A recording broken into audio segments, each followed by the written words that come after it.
every once in a while I stop in a wacky live like I did last night, trying to drum up some opposition that we could have to host another debate. I posted a video on TikTok this morning. Just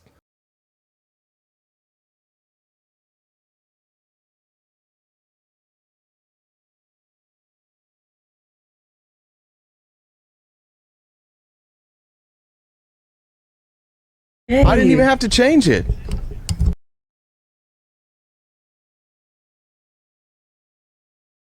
Hey. I didn't even have to change it.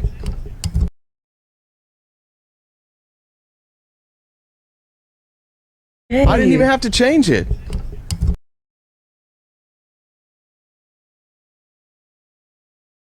Hey. I didn't even have to change it.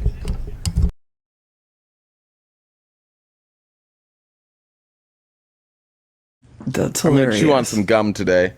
I'm not allowed to take. I have to get a I'm blood gonna draw eat my today. sucker from yesterday or 2 days ago. When was the last time I was here? Wait, did you wrap it up and then you're? It was just sitting here. Yeah, no, it's just sitting on its paper since 2 days ago, I guess. And I I just can't. put it in my mouth. I have a blood draw today, so I can't take like my Adderall, What?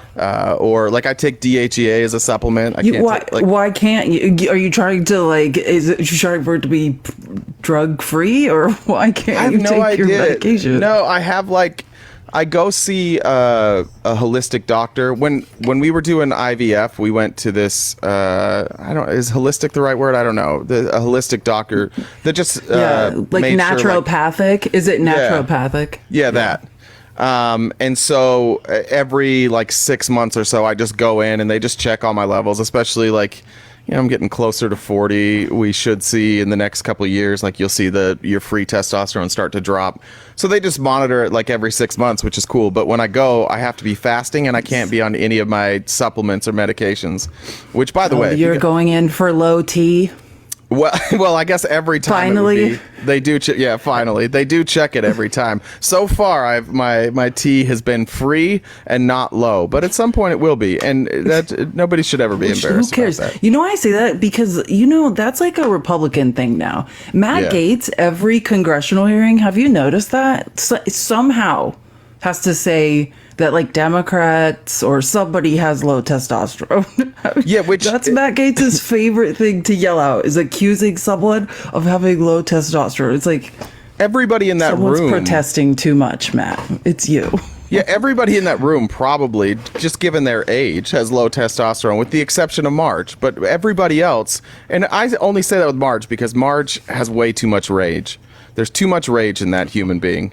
There is. Okay, I want to just as a Division I athlete, this is my real thing, and you lift, so you probably know.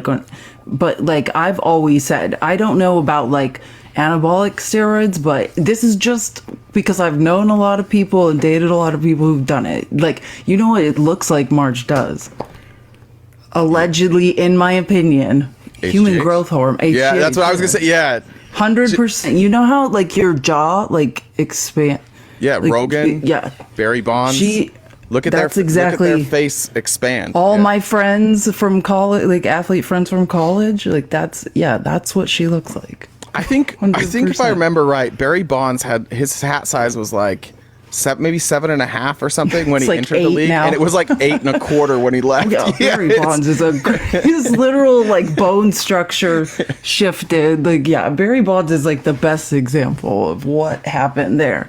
And also, like, I actually think that as soon as the doctor says I need to be on any of that, I absolutely will do testosterone replacement therapy. I would absolutely do HGH. I've done it. I've done a cycle of steroids in college. I mean, people know where I went to college, but I don't think the guy's there anymore. But I had an injury in college, and my trainer was like, all right, now we're going to put you on a medication. And I was like, cool. And it was it Anavar? I can't remember what it was now. I think What it might kind have of been. doctor was it? No, he was just our trainer. He was just our Oh, I was trainer. gonna say, I was like, that's a team doctor if I ever like heard but one. I What recovered the- so fast, and Yeah. like you just feel like I felt so great. I'm pro all that stuff. I'm pro feeling as good as I can for as long as I can. So If also, you guys still I know me was when I'm talking 70 and I happen to be like jacked when I'm 70, you'll know looking I'm exactly the I'm same. I'm on it. Yeah. I have good genes. You do have good I'm just genes. saying. Although I you mean, probably I'm a hybrid.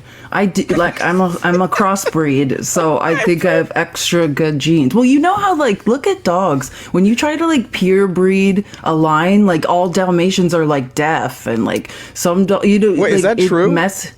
Dalmatians are deaf?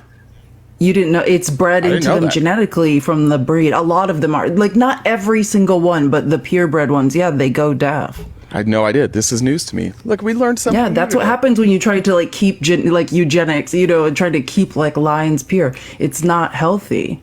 So that's why I have such good genes because I'm a crossbreed.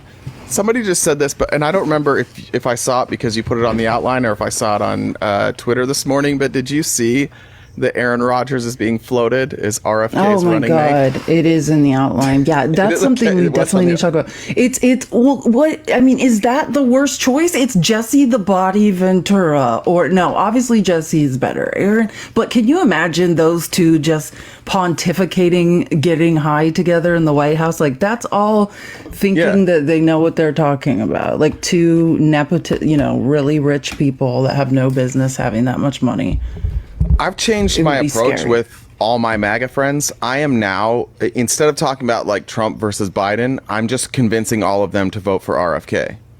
I'm like, you guys, you really don't want Trump. Charlie Kirk is freaking out. Have you seen? Charlie Kirk's having a panic attack over that. He literally had a meltdown on his podcast because he's realizing now, which I said from the beginning, RFK is closer to Trump than he is to a leftist. And he, like, when the minute Trump put out that truth about the vaccines, like, have you seen Alex Jones is losing his mind over that? Alex Jones is like, this is it. I can't take any more. I've swallowed so much bullshit because Trump is, that's what he said, something like that. Let me see if I still have the clip.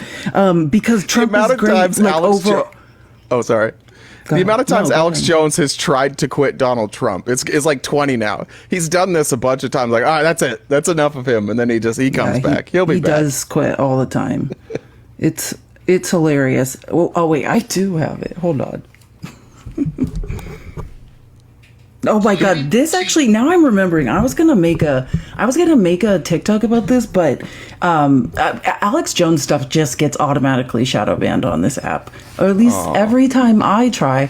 But this is one of the funniest clips I've ever heard. This might be the funniest thing I've ever heard Alex Jones say. Any more of this from Trump? Any more of this? I'm gonna have to go on the warpath politically. I just cannot take this. I cannot put my head down on the pillow at night and say that I'm a true person to everybody when I've already held my nose because of the overwhelming good he's doing and all the persecution and put up with stuff like this. It'd be like if your mother created this great Thanksgiving meal and cooked for 2 days to get it ready, and it's this beautiful meal on the table, and your mother comes out and pulls her pants down and shits all over the table. See any more of it? That's the quote.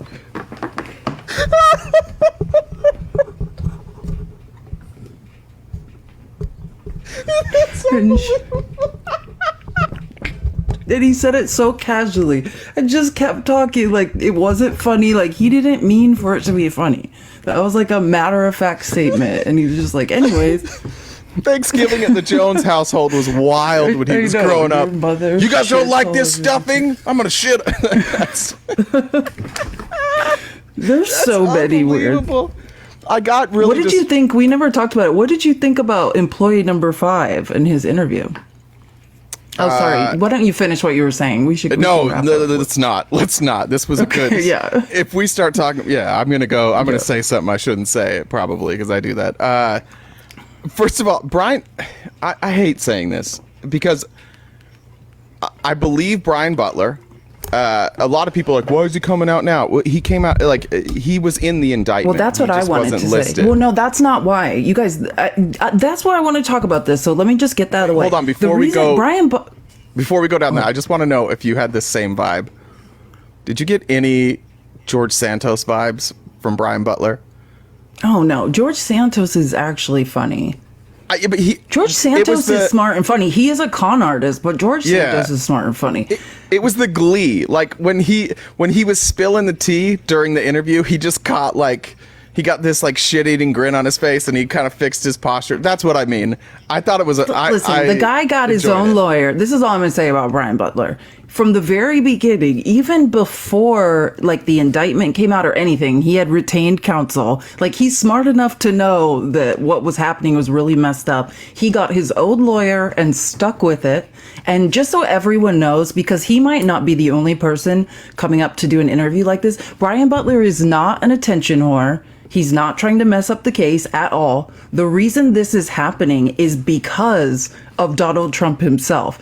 Donald Trump wants Judge Cannon, and she is signaling she's going to, which is very unethical. Jack Smith said in a filing, like, these witnesses have to be protected. He used all these examples of here's how witnesses in other Trump cases are being threatened. Judges are being threatened. Like, we can't release these names. And Judge Cannon is like, oh, I'm going to release all the witness names. And Trump showed the only hearing he's ever come to was after this to show his support, because he wants those witness names out there so that they can harass them. But what happened now is that interview, which basically F Trump over. But it's Brian Butler didn't want to be known. It's just every day they're being threatened, and it's getting closer to her releasing all their names anyway. So he says it at the beginning. He doesn't explain that in detail, but he's like, she's going back and forth saying she's going to release our names. And he's just like, I want it to happen on my own terms. Like, I don't want to wake up in the morning and my name's out there and like I'm being harassed, which I think is smart.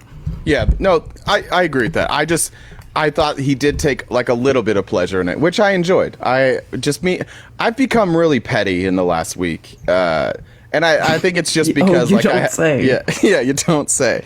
Like there's enough said about me in places that I never am and that I can't go, that like I've become petty, and I've learned to appreciate pettiness just a little bit. But and I apologize to anybody who doesn't like this petty version of me. It's probably here to stay for a while. I apologize. HVAC's here. Hi, Jeff. No, I was gonna say, I'll say this about Jeff, because sometimes everyone gives him a hard time, right? Like, first of all, like I'm going through a hard time, obviously, and Jeff's way of cheering me up is to just hit on me, which I do appreciate. You know what I mean? Just he does the same thing to me. I'm attractive to him. Thanks, Jeff, for all. And I hope to also not blow up Jeff, but after the debate with the dragon, Jeff messaged me. He was like, that was a blowout. That was terrible. Like, that wasn't even close. Jeff's your biggest fan. I honestly do believe that Jeff just hits on me to get closer to you. By the way, I'm not the end game. I'm just the placeholder. Multiple conservatives have reached out and said the same thing, but I promised not to say anything, so we're good. Wait, to you about that you debate, just did because you have a giant mouth. Yeah. No, it's true. I mean, listen, it's on tape. You know what I'm saying? Like, it's on tape. Yeah. Like that. Let's do the main story today, which is the story that broke this morning. That's not the main story. Oh, you mean just since actually today? Well, yeah. I want to go over the her hearing. I was talking more about clips. Oh, okay. Let's do it. Yeah, let's talk about, you're right. Let's talk about that. And also, how about, and we can get into more clips, but Ken Buck, the majority is down to like one on a good day. Yeah. And they have like sick people that can't be there, like, and there's no majority. And Ken Buck, like, just saying, like, did you hear this clip of Ken? I don't know if I recorded it. There's a clip going around of Ken Buck who's like, Mike, because they are desperate to get him to change his mind. Like, This is devastating. Without his vote, they can't do anything. Like, the Republicans have lost all power. I mean, they really didn't have any before Ken Buck decided to leave, but officially they have nothing. And he's like, he's like, Mike Johnson's chances of changing my mind and convincing me to stay. Yeah, and he says it best. He's just like, this place is awful and it's just getting worse. Like, I don't want to be here. Well, and Charlie Kirk, who's just losing his mind about everything, and the MAGA folks, they're so mad at Ken Buck, and they're just, you can't call everybody who disagrees with you a traitor every time. Like, you're going to run people out. Like, we've said it a million times. Like, the circle of MAGA is closing. It's not expanding. We're not getting more MAGA support. It's closing, and even there's people and they're in eating Congress, the last few of them they have. It's like, why would you do that? Yeah. Biting off your nose to spite your face, or whatever that saying is. And there will be another target. Like, it's not like they've gotten rid. Every time they're like, oh, that's good, get rid of them, get rid of the rhinos. Like, you're running out of rhinos, and then you have to eat your own. This is how cannibalism works. Like, eventually you run out of people that you hate, and you start a new division. You find a new way to be divided, right? So it's going to be like maybe somebody that has a moderate stance on abortion, or maybe somebody who's like, hey, maybe we should tax billionaires a little bit more. Like, they will continue to find ways. Communism. Yeah, like. Unless it's Trump, which is the most bizarre thing of all of this, like with that Alex Jones clip, is that Trump is vaccinated. He's pro-vaccine. Like, he's proud of it. He's proud. Yeah, he brags about it. And all of MAGA just like pretends he doesn't say it. They just like look the other way. They're like, no, that is the gift of being in a cult. You just turn off your brain. Like, if anything is not congruous, it doesn't make sense with the narrative, you just, that didn't happen. I miss being like that. The more I heal, I have to stay in reality. I used to be in reality like 10% of the time. Like, I would just dissociate and be like, this isn't happening.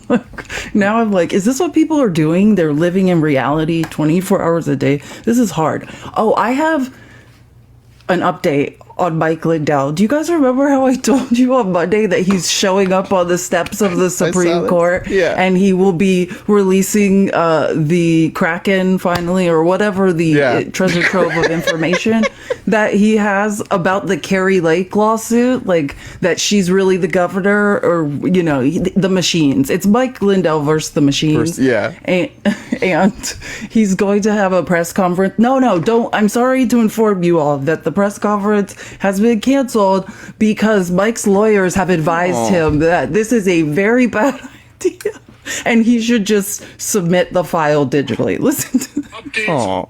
Is this the one where he's in his car? No, he's not. Now he's like in a he's like in a field. He pulled over. I want to get on here and give you some updates on the big Supreme Court case that's getting filed this week. The lawyers moved it from Friday to Thursday, March 14th, and it's going to be done electronically instead of in person. Now, as much as I would love to have been there on Friday in person, because I haven't been to D.C. since January 7th of 2021, I understand the security reasons and other things that they were telling me, so I haven't been to DC since January 7th of 2021. What was he doing? What was he doing in DC? Was he there just on the 7th? He hasn't been back. His lawyers are probably like, there's warrants for your arrest. I saw him in his car yesterday. What is he going to do? Throw papers in like Alito's face? Like a stack of, what does he think? He thinks people drop off stacks of papers to the Supreme Court? Yeah, you can just walk in. That's the cool thing about the Supreme Court is the accessibility. Your ability to just walk in and say, like, can you hear my case? Office one of the hours. justices will give you an answer. They're all right there. You know that bench that they show at, like, when the Supreme Court hears, and that's actually, you can just walk right in there. They just sit there from 9 to 5 every day, and you can just walk in and get your case heard. That's how the Supreme Court works. Exactly. It's like really a drive-through. Cool. He could just go through the drive-through. They do a drive-through window a couple hours a day. And can we also just let everyone know about Marjorie's congressional hearing she will be leading soon? Holy Christ. Are we sure it's a real congressional hearing and not one of those fake ones? Are we aren't they all sure? fake? Has there been a real one? Well, remember the ones that they did in New York? I'm gonna look. The New York ones where they just rented a hotel and pretended. Oh, it was the January 6th. They had like a counter hearing, but it wasn't a real hearing. They just did it in a hotel, and then they ran it like a hearing. And they did that in New York for something else too, or was that the one in New York that you're talking about? I know they take the traveling circus on the road. Yeah, that was to go after. Oh no, it's real. It's real. It's on the government website. Oh my God! We should probably discuss who it is. It says a whole page on the government web on her. Oh my God, she's dead serious. You guys, this is not a joke, and we don't know how to tell you this. Margarine is leading a congressional hearing called "Investigating the Black Market of Baby Organ Harvesting." So, I'm sorry. Listen, we're obviously we don't want any babies' organs to be harvested, and if this is an issue, it needs to be addressed, and Margarine is not the person to be addressing it. If anybody's gonna get to the bottom of this, it's gonna be Marge. And the great news is, when I saw the there's the flyer. When I saw the flyer, I thought, all right, special witnesses, deleted, and I can't remember the other person. These must be like doctors or like law enforcement that have busted these rings of black market organ harvesting. You're gonna be surprised to know that they are neither of those things. They're both just scary. Yeah, they're both just anti-abortion activists. And the one lady apparently is running for president. Teresa Bukovinak. Bukovinak. Yeah, Bukovinak or something. Yeah, these people are, just insane. You know, like the extreme pro-lifers that are like involved in crimes. Like those type of people is what it seems like. I was reading about her. So she is a Democrat running currently for president on the Democrat ticket. And she's an anti-abortion Democrat. And she somehow I need to learn more about her, but somehow recently sorry, there's like 8 messages on my phone asking, or on the screen asking, if I just said what I said. Yeah, I said it. Yeah, I said what I said. Okay, I said the word, and I acted casual about it, which says something about me. Probably I'm like desensitized. I'm just like, I mispronounced the name. I apologize. Yeah, it is spelled like that. Well. Yeah, but she has suddenly made the change from Christian anti-abortion activist to atheist anti-abortion activist. I think she was like trying to fit in as a Democrat and just thinks like all Democrats are atheists. I don't know, but I've never been more excited for a hearing in my whole life. Oh, I can't wait. I will be up front and center. And I want to know what Democrats, like, what is going on here. But actually, and also if we need to address it, let's address it. Again, I don't think this is what they do. Instead of caring about children, like right now, we're going to have to fight for the child tax credit. You know what I mean? Like when we never even talked about Biden's budget, but when Biden's budget comes out, like they're contesting things as simple as like a child tax credit. But Margarine's going to say, oh, look, I'm saving the children by hosting a hearing for black market baby organ harvesting, but no to the child tax credit. Like Biden wants to pay for childcare. Like, which, just so you guys know, like all other countries, like in the developed world, like European countries that we're competing with on the Human Development Index, like subsidized childcare. Like, that's what you do if you want a healthy workforce. You pay for childcare. And Biden wants to do that. No childcare, but don't worry. Let's find out about black market baby organ. Which percentage-wise do you think is a bigger issue? Like, where should we concentrate our time? At the beginning of the pandemic, I was still married at the time, and so and my wife was like in all these Facebook groups, like these mom groups, and she started just coming to me with like these screenshots over and over about like I don't know, can we say adrenochrome? I don't know if you're allowed to say that, but like the adrenochrome stuff. Like all of the mom groups, all of her friends were like joining. They all became like political activists. They had to stop the Democrats from eating babies, right? And like this has now that we have Marge, this has made its way into a congressional hearing. I was reading the guy that's whatever his name is, he is the one that's responsible. If you guys remember, there was in like 2007 or 8 during the Romney Obama campaign, there was a video that came out from, it was like a Jack Posobiec or Posobiec, whatever his name is. There's a video. They just call him Poso. If you want to call him, nobody can say his name. That's exactly why they don't say any un-American sounding name. So. Poso. Like, they just. Well, there's this video that came out from somebody in Planned Parenthood, and they said it was like talking about how much you could sell organs for, and they tried to spin it and they edited it so it looked like this person at Planned Parenthood was saying that they were like selling baby organs, but really what they were talking about is that when a lot of times like they'll donate it to science, right? And so like certain things cost money and how much it costs them to donate things. Anyways, that's who this guy is. That's one of these guys made an edited video trying to say that like Obama and the Democrats in 2007 and 8 were out there trying to sell babies, and now here we are in 20. That's my point. Exactly. That's the point. You guys just know this is one of these extremist conspiracy hearings. That's where, what Marjorie's whole like thought process and political stances are rooted in. Absolute rubbish. I hope the Democrats show up at this hearing and just keep asking about the child tax credit, about subsidizing childcare, about universal health care, like about all the things that actually could benefit children on a large scale that we should be focusing on. Does this mean Marge is going to have the gavel? Is she going to be the ranking member? Yeah. Probably, maybe. Who else would want to preside? I mean, she's marketing it. Like, you've seen it. This is like a glossy, like, they don't make these for hearings. She is literally marketing a congressional hearing. Like, it's... Do you remember that passing around flyers on the street?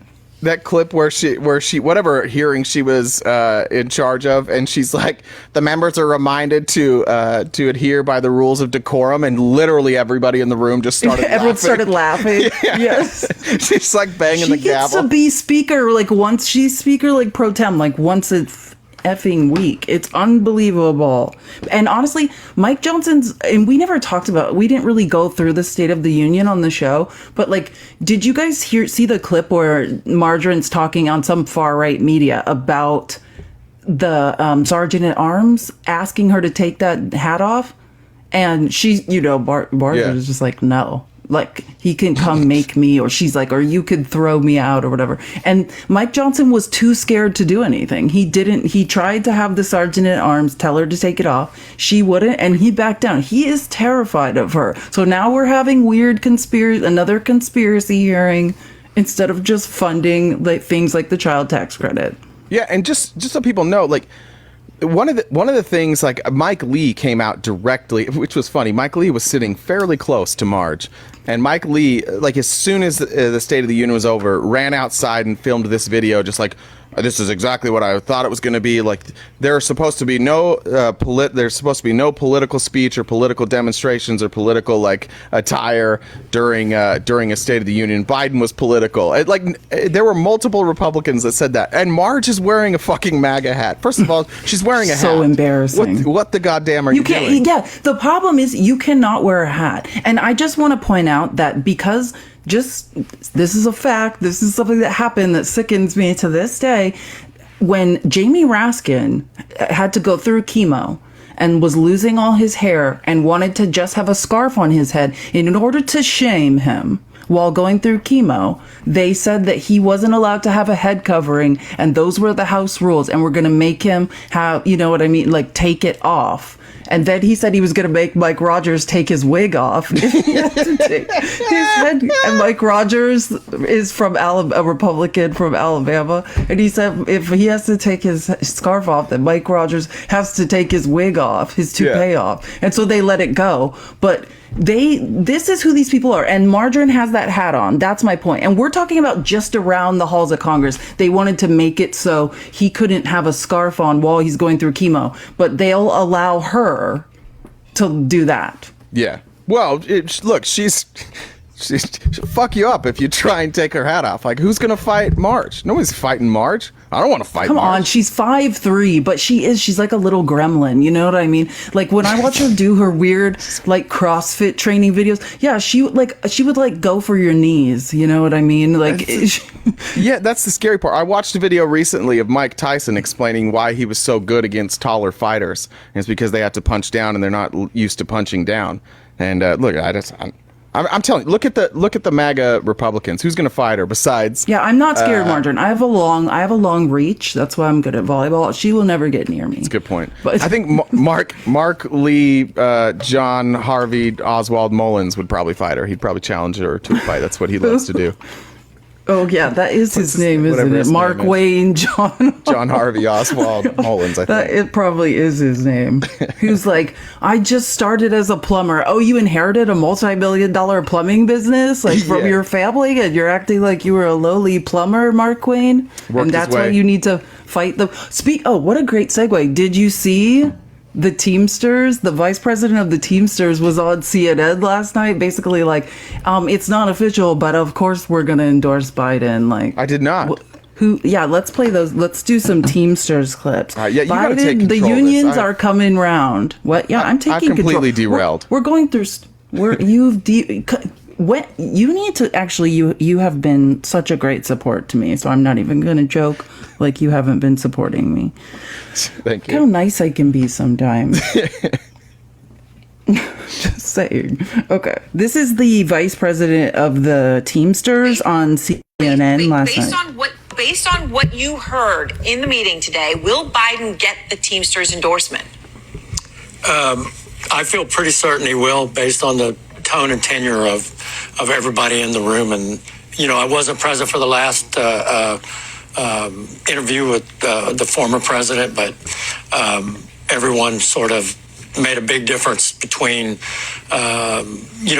a candidate of grievance and a candidate of action and doing things for the labor movement and working men and women across the country. So based on... and this is really interesting. I'm not sure if it's this clip or the next one, but listen to him basically saying, do you hear what he's saying? He's like, well, because they have to be fair, because this is what it is. A lot of MAGA, and we're seeing it in the exit polls of the primaries, right? Trump's base is large with non-college educated workers. So he's like alluding in this next clip that it's an education process. Like he's basically saying like, we need to endorse Biden as soon as possible. And then we need to start educating our Teamsters on why. Because it sounds like there's a large faction of MAGA Trump supporters. And he's saying we need to explain to them how this is a labor movement and Donald Trump does not support unions. Because some of their workers don't understand how anti-union that he actually wants to take their jobs away. Or how they're paid, anyways. Okay. You mentioned that you feel confident that he may get this endorsement, but when you look at 2020, your union, the Teamsters, didn't give an endorsement until about 11 weeks before the election, and exit polling at the time shows nearly 3/4 of voters had made up their mind by that point. So, do you feel the pressure to make this decision more quickly this time? I would certainly suggest that we do. I mean, let's be honest. There's no choice here. There never was a choice, and waiting any longer only delays the obvious. And the time we need to explain this. I mean, our members need to be. Listen. We need to educate our members as to. Do you hear that slip? He's like, they have to confront him. So they have a bunch of Teamsters, enough that he's using the word confront, that are digging their heels in about Trump and don't understand that he wants to dismantle unions. And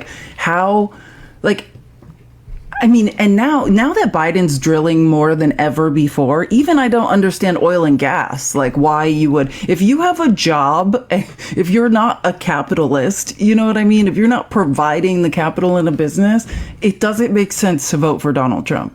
Well, here's I think he nailed it early when he said the reason you have to educate is because of exactly what he saw the difference between Biden and Trump was. One of them is somebody who's legislating and getting things done, and the other one is a grievance candidate. But in this world, the grievances plays better in the media. Biden going up on stage and being like, I did this bipartisan bill and here's what we got done. Nobody actually really gives a fuck about that. And so there's going to be people all over in the Teamsters that are just going to be like, hey, look, well, we're worried about the border and obviously Trump's running on that. And we're worried about inflation and obviously Trump's running on that. And they're not listening to the fact that he has no policy prescriptions. And this is what we're up against. This is what's tricky. I told you low information. Yeah, I was talking to my friends yesterday about like, you know, they're like, oh, RFK. I was like, great.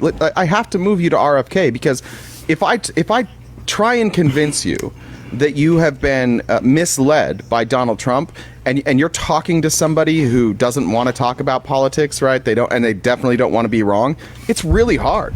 The propaganda machine of the Republican Party is really efficient. It does really, really well. And so I think when he says like we have to educate, I think that's what we all have to do. We all have to get people to recognize that what they're being told are just things that like people are afraid of, but there's no policy prescription there at all. None. And the border, I think everybody should talk about.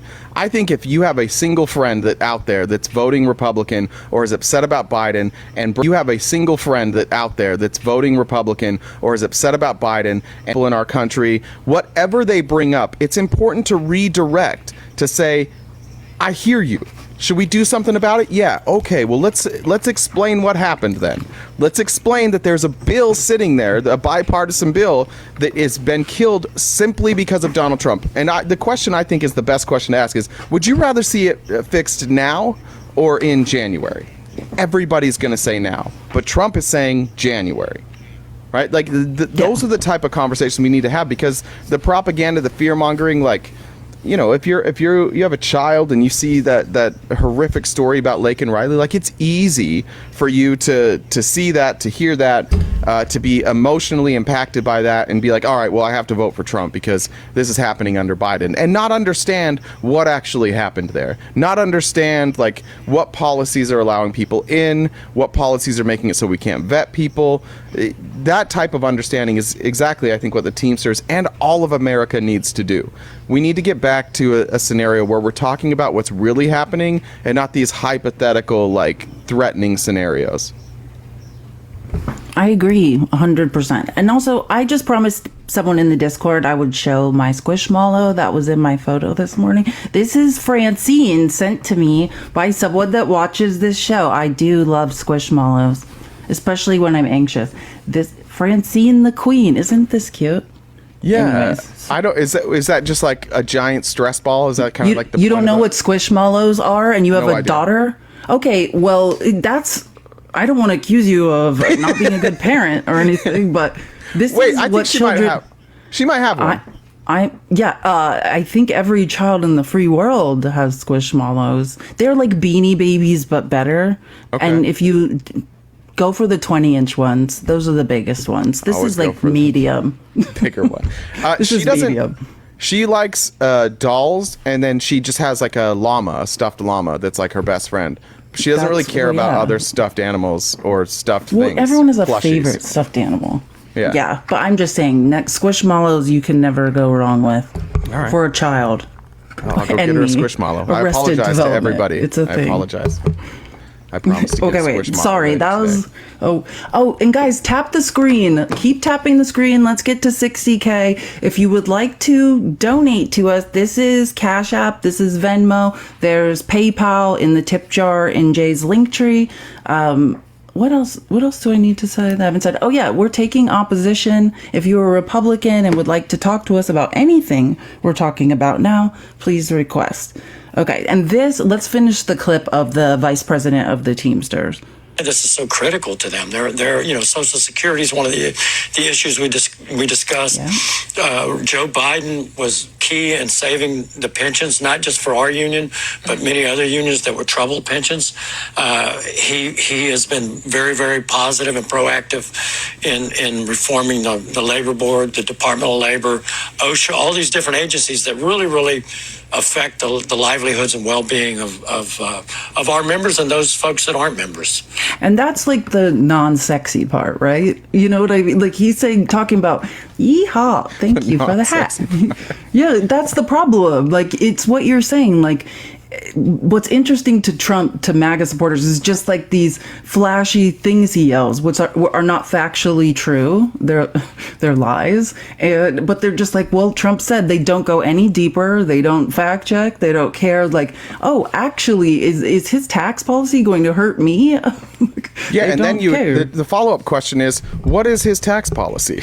That's the follow-up Yeah, question. exactly. At any moment, could so this far, man all tell we us? know is he's going to cut it for rich people. That's the only thing we have him on tape of, is just telling his Well, rich think about that too, donors. and that's behind closed doors. Yeah, and real quick, this is Hiding. this accusation keeps coming up that I didn't cover Club 47 on the debate. Like, that's the accusation. did. Yeah, and we played it, but you guys can go find that yourself. That's what we know of Trump's policies so far, is that he's going to Which cut was him taxes for in a rich closed people. door high roller donor meeting, promising that they would get tax cuts, not us. And the tax cuts that you guys love Trump for, they're expiring. They're expiring in like 8 months. So enjoy that. But don't worry, the rich, theirs are in perpetuity. That means they never end. It's good. In case there's any MAGA here, thank you for explaining perpetuity. That's important. Here, I have one more clip of the. We need to understand that these gains were won primarily by Democrats that are willing to vote for us. I know we get accused of supporting only Democrats, but honestly, the reason is that Republicans haven't supported us. I mean, they're pushing right to work. Right to work doesn't benefit anybody. Amen. It benefits corporations. All right, well, John, Preach. I remember when the tech industry convinced me that right to work was a good idea. Yeah. When I make the claim consistently that I think MAGA and the GOP, specifically the MAGA GOP, is a cult, like, this is what we're talking about. When you're like being brainwashed into voting for things that are not good for you, right? Like, everybody knows that people in America are struggling. Everybody knows that teachers need to make more money, that like laborers need to make more money, that those who serve and protect us in the military, in the fire department, in the police department, that they deserve more money. And yet, those same people who would acknowledge all of that is true are not willing to say, well, maybe the billionaires don't need a B at the start of their net worth. Maybe like an M at the start of their net worth would be okay, and teachers could make money. And that's really like the saddest part. When I talked to my dad, who and I tried to explain this to him, like, he was a contractor, but he didn't want to be big. He wanted to be able to work for himself. But eventually he got pushed out of building houses because he couldn't acquire massive plots of land. He couldn't compete anymore. He wasn't willing to do like small budget, like cookie cutter houses. He wanted to do custom homes, and he lost that ability. And so, like, but who threw that? Oh, all right. So my mother apparently gave Blake a Squishmallow. It's a squishmallow. I got a squishmallow too. Yay. See what I Apparently mean? The bigger, the better. There we go. That scared the shit out of me. That just came flying in. That's a cute owl. There we go. There's an owl. This doing, like, gift is a real hoot. That was terrible. You should Thank be you. ashamed of that, but I laughed. Anyways, that's one of those things that I absolutely I don't hate about Republicans. I guess I feel for them, because you have all these people who line up behind Donald Trump, and like, he's going to hurt you. Like, the policies he's advocating for will not help you. They don't help you in any way. And what you'll do is, like, you'll point to maybe people's net worths going up, or maybe the stock market going up, and you'll point to that, like, see, look, everything's better, but you have less money. Right? Like, you're pointing to a gambling ring, and you're like, look at all these people making money gambling. You're like, It's like things are when going you well. hear Republicans, like working class Republicans, being like, we're number one in the world. You're not number one in anything, sir. Like, Yeah. what? Like, we have the number one gross domestic product. Unless you're a capitalist who's directly reaping profits of that, you are just a slave laborer. Well, you and are even- a cog in a wheel. Even the way Republicans put out the numbers, like, you'll hear Charlie Kirk in any debate say, the average American got, I think it's like $2,200 or $2,400 in a tax break, right? They'll say that, and they're like, oh, that's good. Like, we saved $2,200 to $2,400. That's an average. That includes the billionaires, right? Yeah, Like, it's if ridiculous. myself and Jeff Bezos are in a room together, my net worth, like the average net worth, is very high. It doesn't actually change, but I suddenly become one of the richest men in the world if we're doing, like, if we combine it, right? But if you just add mine and his, no big deal.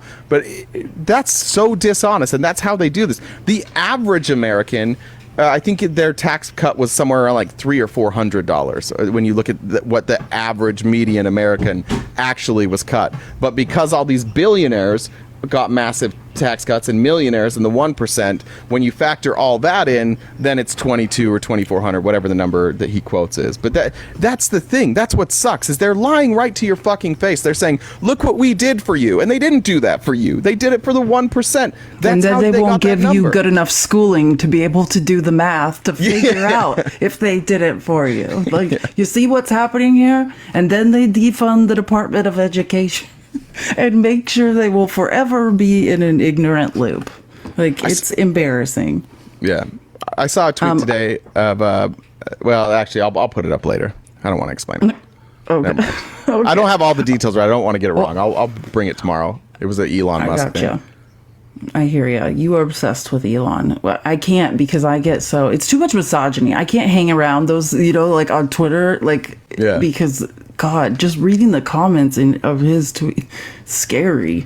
Well, I hate myself, so I spend a lot of time on Twitter. Yeah. So well, actually, before we get into the next thing I want to talk about, I found that Ken Buck clip. This is the clip of just one of the interviews in the halls of Congress after Ken Buck announced he was leaving and refused. Well, he had already, just to be clear about what happened, Ken Buck had already just been like, I'm not running for re-election. After his office in the 3rd district, Ken Buck actually is in the district that Lauren Boebert has moved to, in case you want to know that. And yeah, he left because he was being harassed by Trump followers. Like, his office was like overrun. Like, he got kicked out of his offices in Colorado because when he refused to impeach Mayorkas and Biden and refused to go along with it, he got so much hate. Like, his building was vandalized, all sorts of things happened. But anyways, this is just one comment he was making during an interview.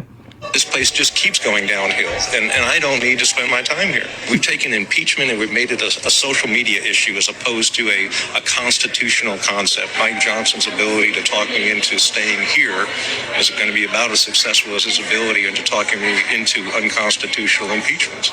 This place just... Ken Buck, spoken like a true prosecutor. guys, this is a person who has no reason, no motivation. Every motivation he could possibly have. Thanks, Hawk.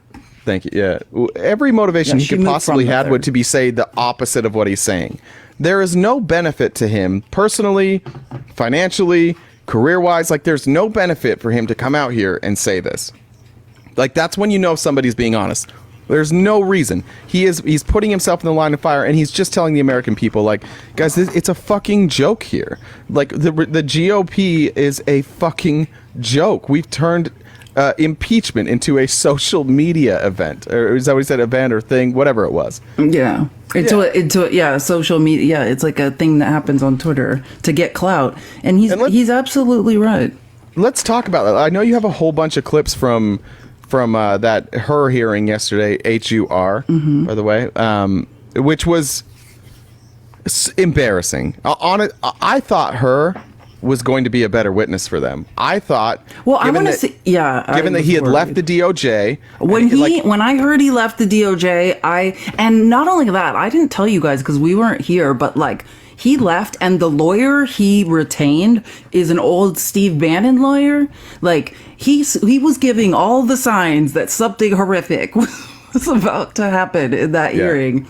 And then he showed up, and he fucked up every one of their talking points. Like, they caught him in lies. Like, the fact the whole thing is a lie. And I admittedly, I have not. I started reading it after a while. I secretly am in love with Nicole Wallace, and she had read the transcript. It's not really a secret at this point. I know the Democrats released the transcript. Early yesterday morning, which at that point it signaled to me like, oh, okay, never mind. They must not be scared of her or whatever's in the transcript because and then that's when I was like, oh, I need to read it. Because the general Nicole Wallace was saying, she's like, everybody who's like worried about this, she's like, this is similar to like the Hunter Biden transcript. She's like, just, you need to read it because she's like, it's a mischaracterization. She's like, I can absolutely see why Dark Brandon was so upset, like after like seeing what her had said, because she said when you read the transcript, which I've gotten through like 60 pages, and it's true, they were literally friends. Like he's telling him repeatedly he has a good memory. He's joking about himself having a bad memory. Like this was like the way he characterized it in his report is so different than like the friendly, like interesting hearing. Like it was more like a conversation they were having, you know? Like it's definitely a mischaracterization. Well, but and even the thing I think I've watched it all. I'm not sure because I'm not sure if my YouTube actually picked up where I was missing. I saw a clip that I didn't remember, so it's possible that I missed some stuff. But the overall, what we find out with her is that and Jim Jordan and what's that lady from Hageman? Is it Hageman from Wyoming? We could have had Liz Cheney and said we have this lady who won't blink ever. Why is this woman never blinking? Like, please blink. How are your eyes not dried out? Oh, they are, certainly. She's like, it's probably just from being in Wyoming where the wind never stops blowing and it blew her eyes and they're stuck there now. Have you ever been to Wyoming? It's terrible. Just I windy, have been. always. I went to university in Idaho. Have I been to Wyoming? Yeah, you've basically been to Wyoming then. Target, just for the skiing. But anyways, like they both tried to take Her's words out of context and make it look as if Joe Biden willfully was retaining classified information, and Her is saying like, you can imply that, but my conclusion is that I didn't have enough evidence to prove that he willfully retained documents. That's why there were no charges here. And what the Republicans are doing is they keep going over the same segments of the Her report, and Her keeps telling them like, yeah, I get what you're saying, but like there's no way to prove this. There's no way to prove that he willfully retained it. However, the irony of the fact that one, Donald Trump wasn't charged for retaining the documents. Two, he absolutely willfully retained them. And Republicans are just trying to make it look like what Biden did and what Trump did are the same thing. And it's falling flat every step of the way. It failed 100%. Yeah. Let me debunk something, Coyote. Coyote, hi, long time no talk. He's spreading conspiracy theories in the comments again. He used them to write a memoir. Yeah, Jim Jordan really tried that, which also shows like he needs to read the transcript, because what came out, right? Jim Jordan tried to do they charged other people and didn't charge this ghostwriter. It's because he might have destroyed electronic, but he had other notes and presented them. Like he was cooperative in every way enough, and which Her says in the report, but then doesn't mention. And essentially, he destroyed some notes and then had other backups and provided those as well. Yeah, so what he was accused of is once the investigation was launched, he deleted a bunch of files off of his computer. And then when the investigation came through, he gave them access to his computer and his hard drive. They recovered everything. And what they found is that although he had gotten rid of those videos, the notes that he provided were accurate. Were not in the memoir. But also they weren't like the stuff he deleted. That Her provided, they accurately showed what was on the video. So there was no evidence that Her was trying to hide anything. There was nothing they found that Her didn't tell them what existed. Wait, they're not. No, you're misunderstanding. They're not saying Her. Yes. What? Well, no. Her deleted it. Her deleted Her deleted. I promise. Her deleted evidence or videos off of his computer, but he cooperated. Or not? Oh, sorry. I'm so sorry. No, not Her. You're saying, I'm sorry. You're saying, Sorry. You're confused. The writer. That's not right. You're right. Sorry. Okay. The writer. I'm like, what are you talking about? Yeah. Thank you. The writer, the author, whoever that is, deleted. Yeah, the author deleted some things, but then provided hard copies in its place. And when it all came out and the recovery of stuff, and it all mirrored, like they said, like through his own testimony and the hard copies he also provided them all of that information. Like, and that's why he's not in trouble, because again, he cooperated. And again, the thing you said it, the thing that was pointless about this hearing is the thing that we can hammer home all day. And this is how you know Republicans, MAGA Republicans specifically, have never read a court document, have no idea what Trump's actually on trial for in the docs case. Because that whole hearing were a bunch of Republicans who don't understand what that case is about, or do, and are obfuscating on purpose and are being disingenuous on purpose, like Matt Gaetz, because he very much does understand. But the point is, nobody, not Biden, and no one's in charge for taking documents or being charged for taking documents. No one's on trial for that. And Trump is not on trial for that. Trump is on trial for obstruction, for messing with an investigation, for hiding documents, for moving them around, for signing, again, his favorite thing, for fraudulently signing statements that were known to be not true, things of that nature. It's not about him stealing the documents. The whole hearing was pointless in that way. It was great for Democrats, though. I'd also like to point out, because you're right, Herr wasn't a bad witness. He held fast to He did. He held fast to riding that fence. Yeah, I don't know what you want more of her. And her got obliterated by both sides. Did you see Ken Adam Buck Schiff. said? Yeah. What if at the end of Ken, or at the beginning of Ken Buck was just basically I see you getting demolished by both sides. He's to that I would say welcome to Congress. Yeah, I love. That's how you know you're in the House or whatever. Ken Buck is so fed up being there. But oh yeah, Ken Buck's I have to be here. Get me the out of here. Yeah, the argument that some Republicans made and Donald Trump consistently makes is that that Joe Biden was not allowed to have these documents because of the Presidential Records Act, and because Donald Trump was president, he could have the documents. I just want, in case you guys are in lives today, you can go to the National Archives, you can read the Presidential Records Act. It's from 1978. Here's what it does. It establishes, and I need everybody to hear this, public ownership of all presidential records, and defines the term presidential records. That means we, the people, public, we own these records. And secondly, the very next bullet point, it requires that vice presidential records be treated in the same way as presidential records. And it places... But they would have to read to know that, Jay. Yeah. And then it places the responsibility for the custody and management of incumbent presidential records with the president, and requires that they work with NARA and that those documents are secured. Right? So if you look at, you'll notice none of them brought up Mike Pence, despite the fact that Mike Pence did exactly what Joe Biden did.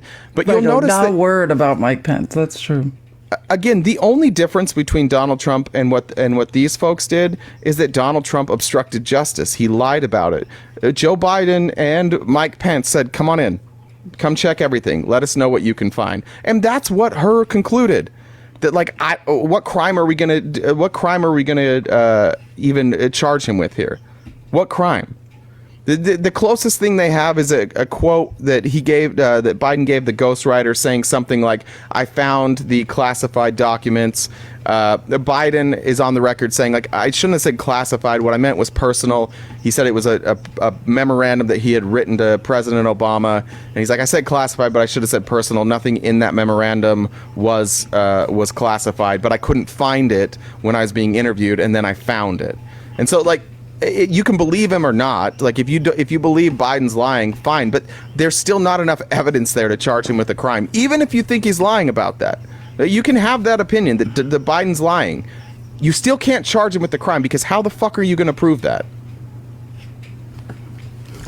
Yeah. Well, and also the other thing is there's a good, as long as we're talking about for debates and references, there is a great AP article titled "Fact Focus: Trump Twists Presidential Records Act," because this is the part that annoys me, is the complete misunderstanding of the Clinton sock drawer case. Clinton socks case, it has nothing to, Trump just says Clinton socks case. Yeah, one has nothing to do with the other. So the article is called "Fact Focus: Trump Twists Presidential Records Act, Clinton sock drawer case to mount defense." So yeah, if you want to use that, two of the most annoying things on earth. For the Herr hearing, real quick, I just need to read a comment real quick. Sure. From John said, "Third Eye Blind or Fall Out Boy, both are on the radio. Who would you choose between the two?" Oh my gosh, that's so hard because I am a Fall Out Boy fan. I feel like it's like different eras of my life. All right. I didn't expect that. I didn't expect that you would be a Fall Out Boy fan.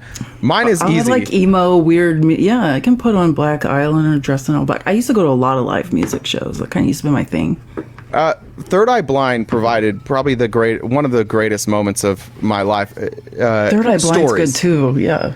When I was in high school, he wasn't my best friend at the time. We were friends, but like he was dating this girl, and it was like his first girlfriend, his first kiss, and then she broke up with him, and then I didn't know I had kissed her before they had dated, and I didn't know that she was lying to him and saying that like he was her first kiss. So we were at a volleyball. Oh my god! Yeah. So we were at a volleyball game. Involved in this shit.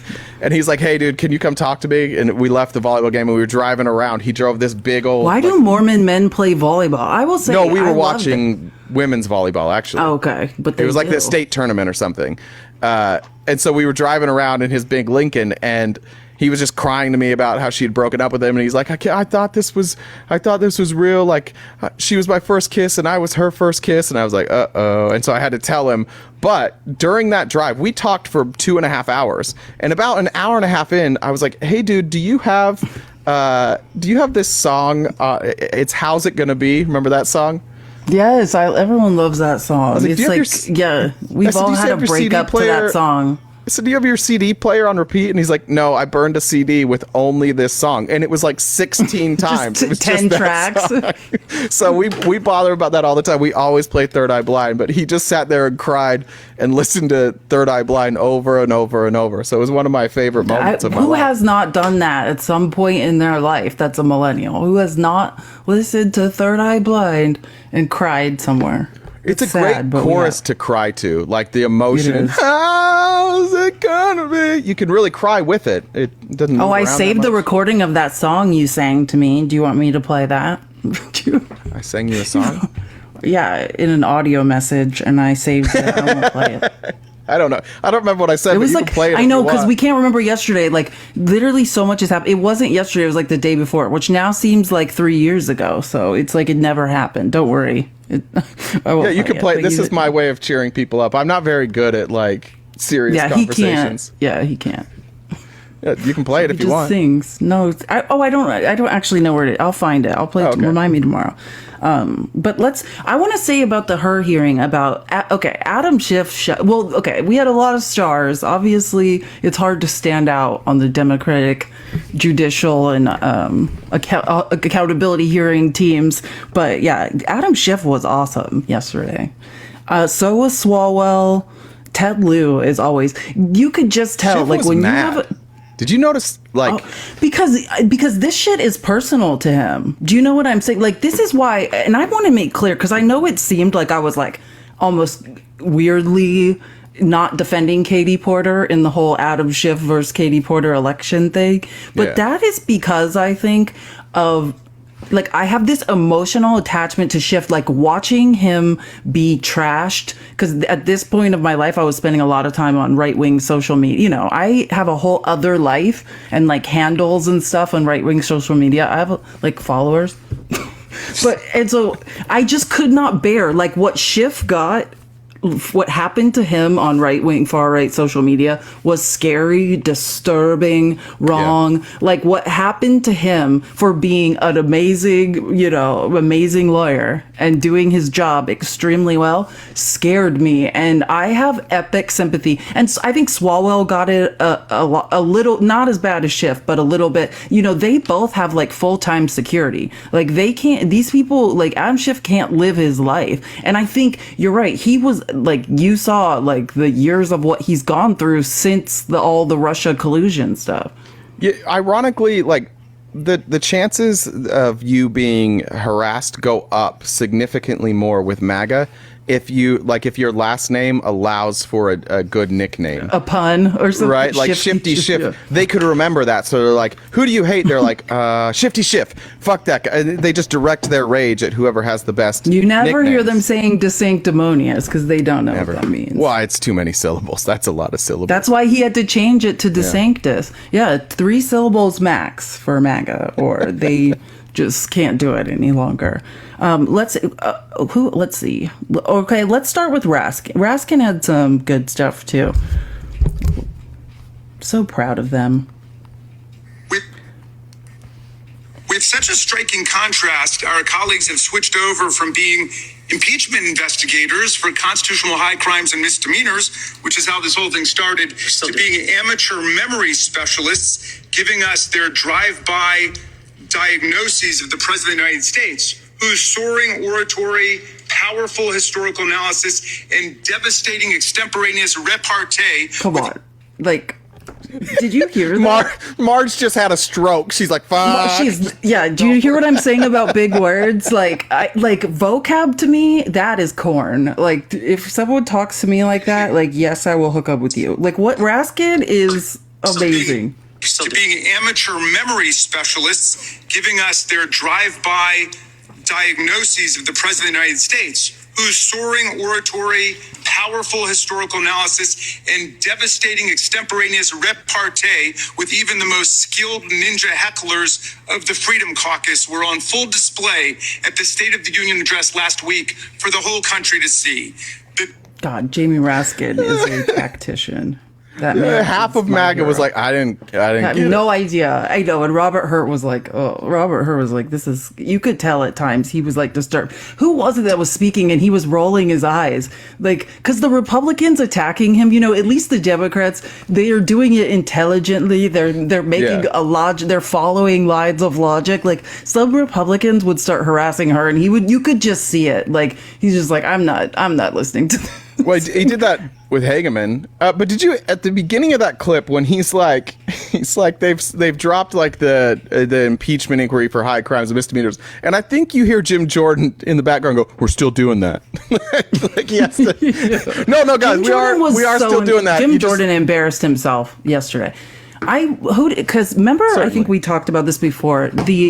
The debate of who is least intelligent, James Comer or Jim Jordan. It's so hard. And I had been thinking, because Comer's been messing up publicly a lot, that it was James Comer. But I'm back after yesterday, because remember, like, he never passed the bar, of course, but Jim Jordan went to law school. And to be so and so just understand that him wanting to be the chairman of judiciary is him finally getting to play the lawyer that he never became in real life. And this man is not smart. Like, this is Jim Jordan yesterday. The problem with Jim Jordan is he's smart enough that he's effective. Like, he can carve a narrative, and that's what he does. And he's really fucking good at it, to be honest. Like, if you watch a Jim Jordan clip just by itself, like he did one yesterday when he was breaking down like Biden's motivation for hiding and not hiding. What's the word? Retaining classified documents at his home. When he tried to make the point they were at his home, but it's like, you're describing a crime, Jim. Yeah, but if you listen to the way that he narrativized that, and you think of like just somebody coming in and watching this for the first time, they don't know any of the details of this case.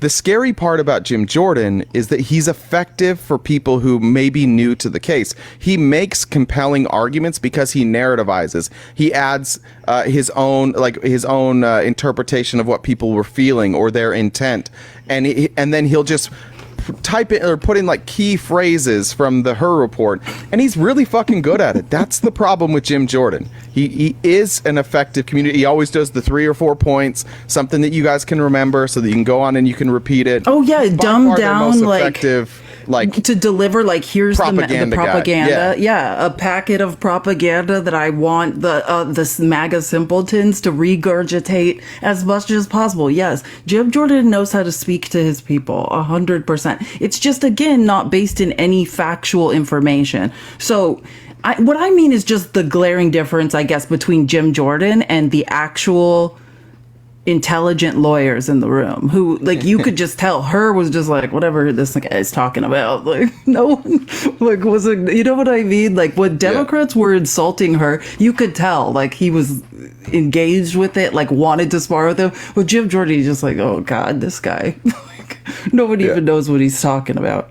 Miss Guys, Julie keep tapping the screen. We're almost to 100K. Again, if you guys want to make a donation to us, this is Cash App and Venmo, and you can do like an F. Mary Banish or a funny joke or a message, and we will read them periodically throughout the show. Sorry. Which, good segue. Miss Julie says, for Felice's next trip to the underpass, I love you guys so much. Thank Miss Julie, you so your Discord much. call is coming. Speaking of trips to the underpass, yesterday was obviously a very bad day for me. Guess I walked 8.5 miles Yeah. yesterday around the streets of Phoenix. And when I tell you that unhoused people were like, are you okay? Do you live here now? That's what I was like, oh, maybe I need to get it together, because people who are really having a hard time are now asking me if I'm okay. So Checking in on you. I really need probably to like get it together. But yeah, I literally walked like 17,000 steps in like, Yeah, I you don't know sent me what that. I It was must have like- looked like. You sent that at was like like a- 3 p.m. too. Yeah, Like, it went on after that. That was just like intermission. You're like, are you okay? I'm like, I literally walked from like, I don't know, no one knows like Phoenix geography, but it is like a grid. Phoenix is built on a grid. And I walked from like Northwest Phoenix to like past Central Phoenix. Like, That's crazy. yeah. Yeah. It was Shout out insane. Mormons for But the it's grid, helped- by the way. Yes, we do. Is that real? I love Yeah, I have you love ever been to city Utah? planning. In Utah, it's Oh a yeah, grid. First Street. First Yeah. Street. Yeah, Idaho, So, 'cause yeah, it all yeah. built around the Mormon temple. The That's Mormon right. grid, the center of the Mormon grid is the temple. Don't act like I lived in Salt Lake for a summer. I what's- know the deal. Well, in Mesa, the Mormon temple is on Center Street, right? It's right there, and then everything goes out this way. Center in Maine. That's right. That's how all Idaho city like towns are too. I was like, I don't even know if they are cities. I don't know if we can use that term for It's Idaho. loose in Idaho, yeah. That's a Yeah, little loose. for sure. Okay, moving on. This is we don't need. This is Jamie Raskin's best part, I think. Desperate He had quest to many. invent It's hard to. the desperate quest to invent an issue is a distraction from The desperate quest to invent an issue is literally like Jamie. I love him. The desperate quest to invent an issue is a distraction from the 91 federal and federal charges that Donald Trump faces now. His staggering civil court losses in New York, now totaling more than $500 million, and his full-blown embrace and romance with authoritarian dictators and communist tyrants all over the world, from Viktor Orban in Hungary to Vladimir Putin in Russia, the former head of the KGB, to the communist dictator of North Korea. It's not... This, my friends, this is a memory test. But it's not a memory test for President Biden. It's a memory test for all of America. Do we remember fascism? Do we remember Nazism? Do we remember communism and totalitarianism? Have we completely forgotten the sacrifices of our parents and grandparents in prior generations? Well, we play pin the tail on the donkey in this wild goose chase. All of these silly games, Donald Trump entertains authoritarian hustler Viktor Orban at Mar-a-Lago for the weekend, and Orban comes out to declare that if we indeed sleepwalk into another Trump presidency, Trump will, quote, not give a single penny to Ukraine. That's what all of this is about. Did you hear about that? It was on our outline, but one of the days we didn't do it. Like, Orban, after meeting with Trump at Mar-a-Lago, like went back, was on Russian state TV, speaking in Russian and basically saying, crazy things, just that we're all fools. And MAGA, just so you know, on Russia's state TV, you guys are all fools. You guys are useful idiots. That's what they call you. They just want your votes. Like, they're not like, we're all on the same team. You guys are their fools. This is how easy it is to fuck with Trump. right? Like, you have an impeachment around a call that he made to Ukraine, and now they saw their opening. Like ever since that impeachment inquiry, ever since then, Russia has been on this all-out blitz against Ukraine, and there's other people that would love to see Ukraine fall. And they go to Donald Trump and they hype him up and they tell him how great he is. Do you guys really think that Viktor Orban and Vladimir Putin respect Donald Trump the way they say they do?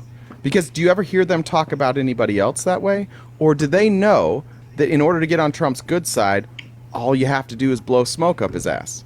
Do you think that they're that stupid? Do you really think that, like, these egomaniacs are just going around the world talking about how great somebody is? You don't think they're laughing behind closed doors at how fucking easy this is?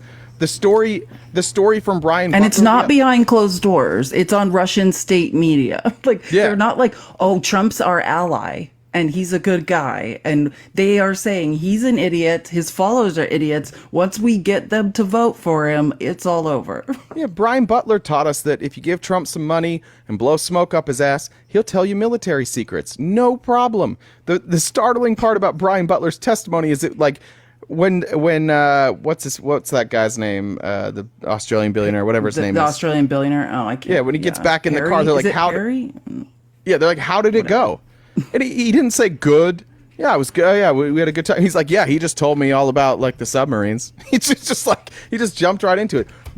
You can hear the audio clip of Donald Trump showing a ghostwriter, by the way, of somebody else's book, classified information. And mind you, they're talking about Biden's ghostwriter. So when you guys are all doing your dumb talking points about her hearing, and you try to obfuscate Biden showed classified stuff to his ghostwriter, just remember that Trump showed actual war plans to his ghostwriter. Yeah, when you see this, when you ask yourself, like, why do you think Elon Musk is cozying up to Donald Trump?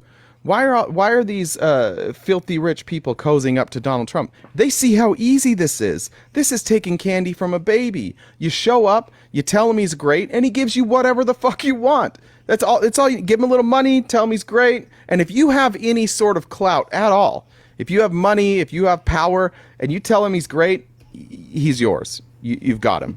He'll do whatever you need. And now that's what we're talking about, is Putin and Orban just giving him some compliments. And he's like, fuck it, I'll do whatever you guys want. You don't think that they want to take us down too? You don't think they want to cause havoc in our country? How many more elections do they need to interfere with? How many more times do we have to catch them pushing, like, right-wing propaganda about vaccines or January 6th or the election being stolen? How many times do we have to show you that your information comes directly from Russia before you start saying, like, goddamn, I wonder why Donald Trump likes these guys so much? I wonder why he likes somebody who's lying to us so fucking much. I couldn't, and I just looked it up just for the record. It's Anthony Pratt, the billionaire. Yeah. Just in case anyone cares. This is gorgeous. Yeah, it looks strange. This is the rest of the Raskin clip. It's about trying to pull the wool over the eyes of America, because the tyrants and dictators of the world are on the march today. So who wins with this ludicrous, embarrassing spectacle? Orban wins, Putin wins, Xi wins, the tyrants of the world win. They have one more reason to celebrate Donald Trump and his cult followers, who've completely lost their way. They're looking for high crimes and misdemeanors. Now they appoint themselves amateur memory specialists, and that's what they pounce. And we heard that part, so. But anyways, I do. Should have just let the clip play out. He said what I said, but way better. Lou sent a donation, said, please debate Lou. Dude only speaks in anecdotes. I don't know who Lou is. Unless Lou means lumberjack. I don't know. Shoot me a DM if you're and let me know who you're talking about. I'm not sure who that is. Yeah, or put in the comments, or because definitely Jay's looking for another debate. Yeah, I put out a little trolley stuff today. Oh, Jammin is Lou? Oh, yeah, Lou. I like Lou. I don't know that would be a debate I'd be super interested in. He's nice to me. I don't know what we would debate. He seems to just be somebody who wants to sit on the fence. I don't know. I'd be happy to, but Ike, I would love to Ike. I would love to debate Ike. God damn. And he was included. If you guys don't know, in the TikTok I put up today, if you saw it, at the end I said, I like Ike. That's who I'm talking about, is Ike Wegman. Somebody showed me who he was yesterday. I would love to debate that person. Sorry, I'm just looking at. Okay, I want to play the Adam Schiff clips, but I'm trying to figure out which one's the first one. Hold on 1 second. Distract people for me, or tell everyone to tap the screen. Everybody tap the screen. Here's my nose. Give me a boop. Give me a boop with a right finger and a left finger. Everybody give me 10 boops, and that should give Felice plenty of time. Yep. Did we do it? Mm-hmm. Look at me.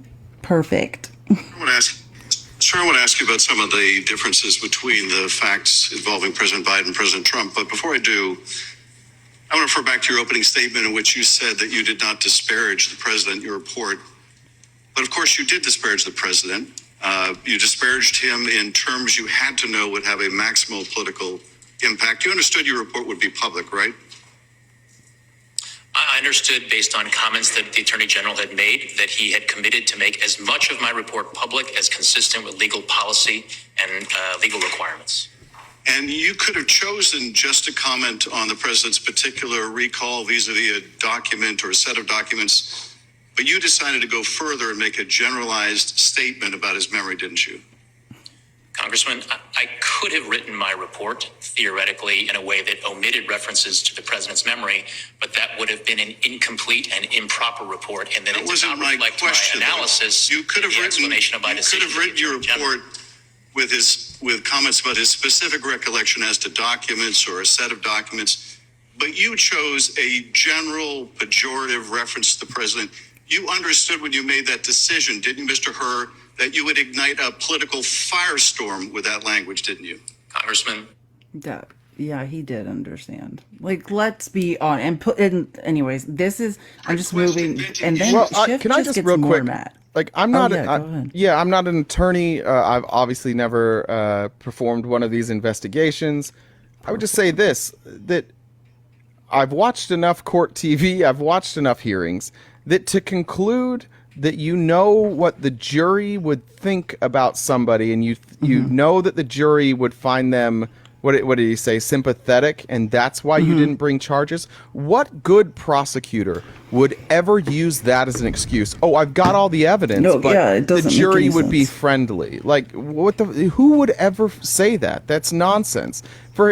For her to even stand up here and try and pretend that wasn't inappropriate is honestly silly. Of course that was inappropriate. Well, everybody agrees that was inappropriate. I'm gonna explain it in a good way. And actually, this is how Trump's bestie, right, who has been fined like 12. We were just recently talking about in the Kerry Lake lawsuit, was fined $12,000 for being part of it, for bringing like frivolous lawsuits with no evidence.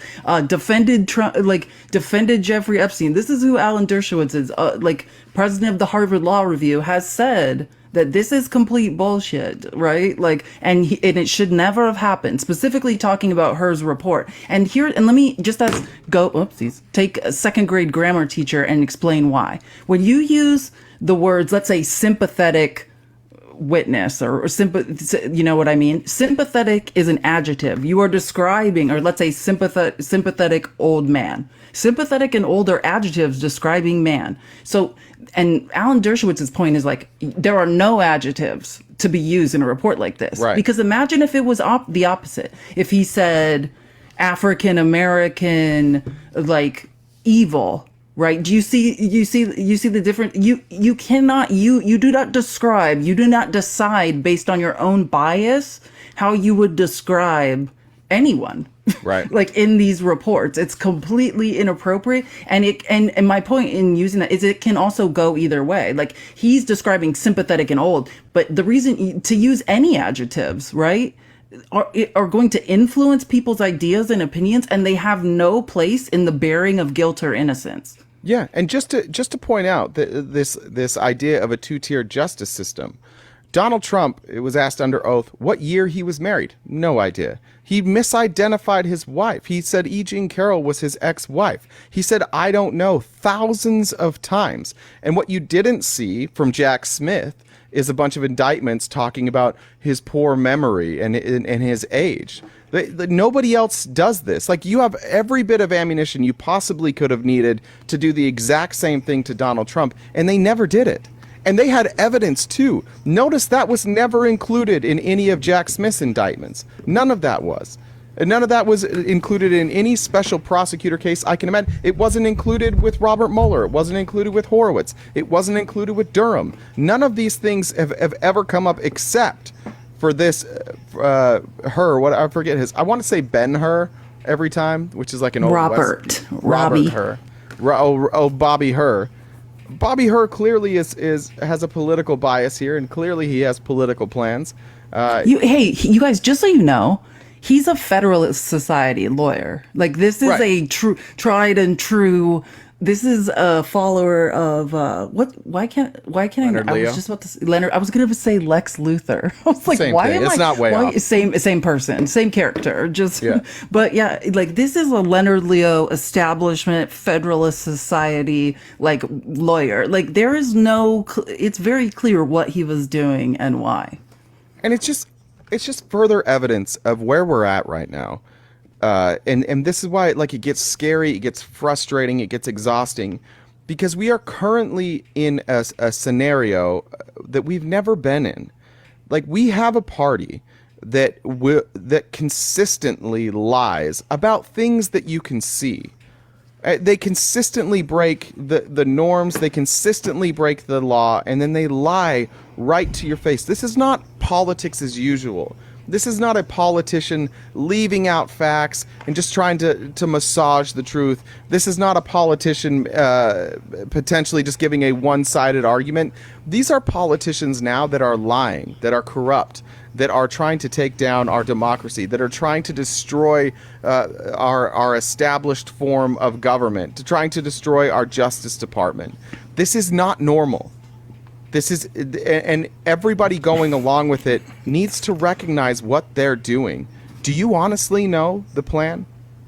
Do you know what the plan is here by Donald Trump, by the Federalist Society, by these Republicans? Can any of you explain what the fucking plan is? No, because you are so distracted by all the shit that they throw out and this victim mentality and this grievance campaign that you wake up mad every single day and you're missing what they're doing. You wake up mad every day about Joe Biden, and then there's women all over this country who wake up mad about Joe Biden and then ignore the fact that they're directly under attack. I'm talking about, like, taking our rights away. It's the same thing. Moderate Republican women are ignoring the fact that they are being attacked. Because what? Because Joe Biden had some classified documents and you want to smear him? Like, you guys are too easily distracted. You want to go, like, I'll take the shot now. Like, go over to Mods. Distracted from your rights taken away. Go over to Mods Live right now rights. and see what they're talking about. Go to any right-wing space right now and see what they're talking about. And ask them a question. Why the fuck does this matter? It doesn't. None of it matters. Like, stop. This is why we say it's a cult, because, like, the propaganda matters far more than the truth. The distractions are everything to these people. We're having a goddamn hearing on black market harvesting of children. Baby organ harvesting. But we don't want to pay for childcare. Like, make any sense. I could not agree more. Clover said, no thanks, can't stomach them anymore. Had enough. That's fair enough. I'm just telling you. Guys, you're doing a great job. Keep tapping the screen.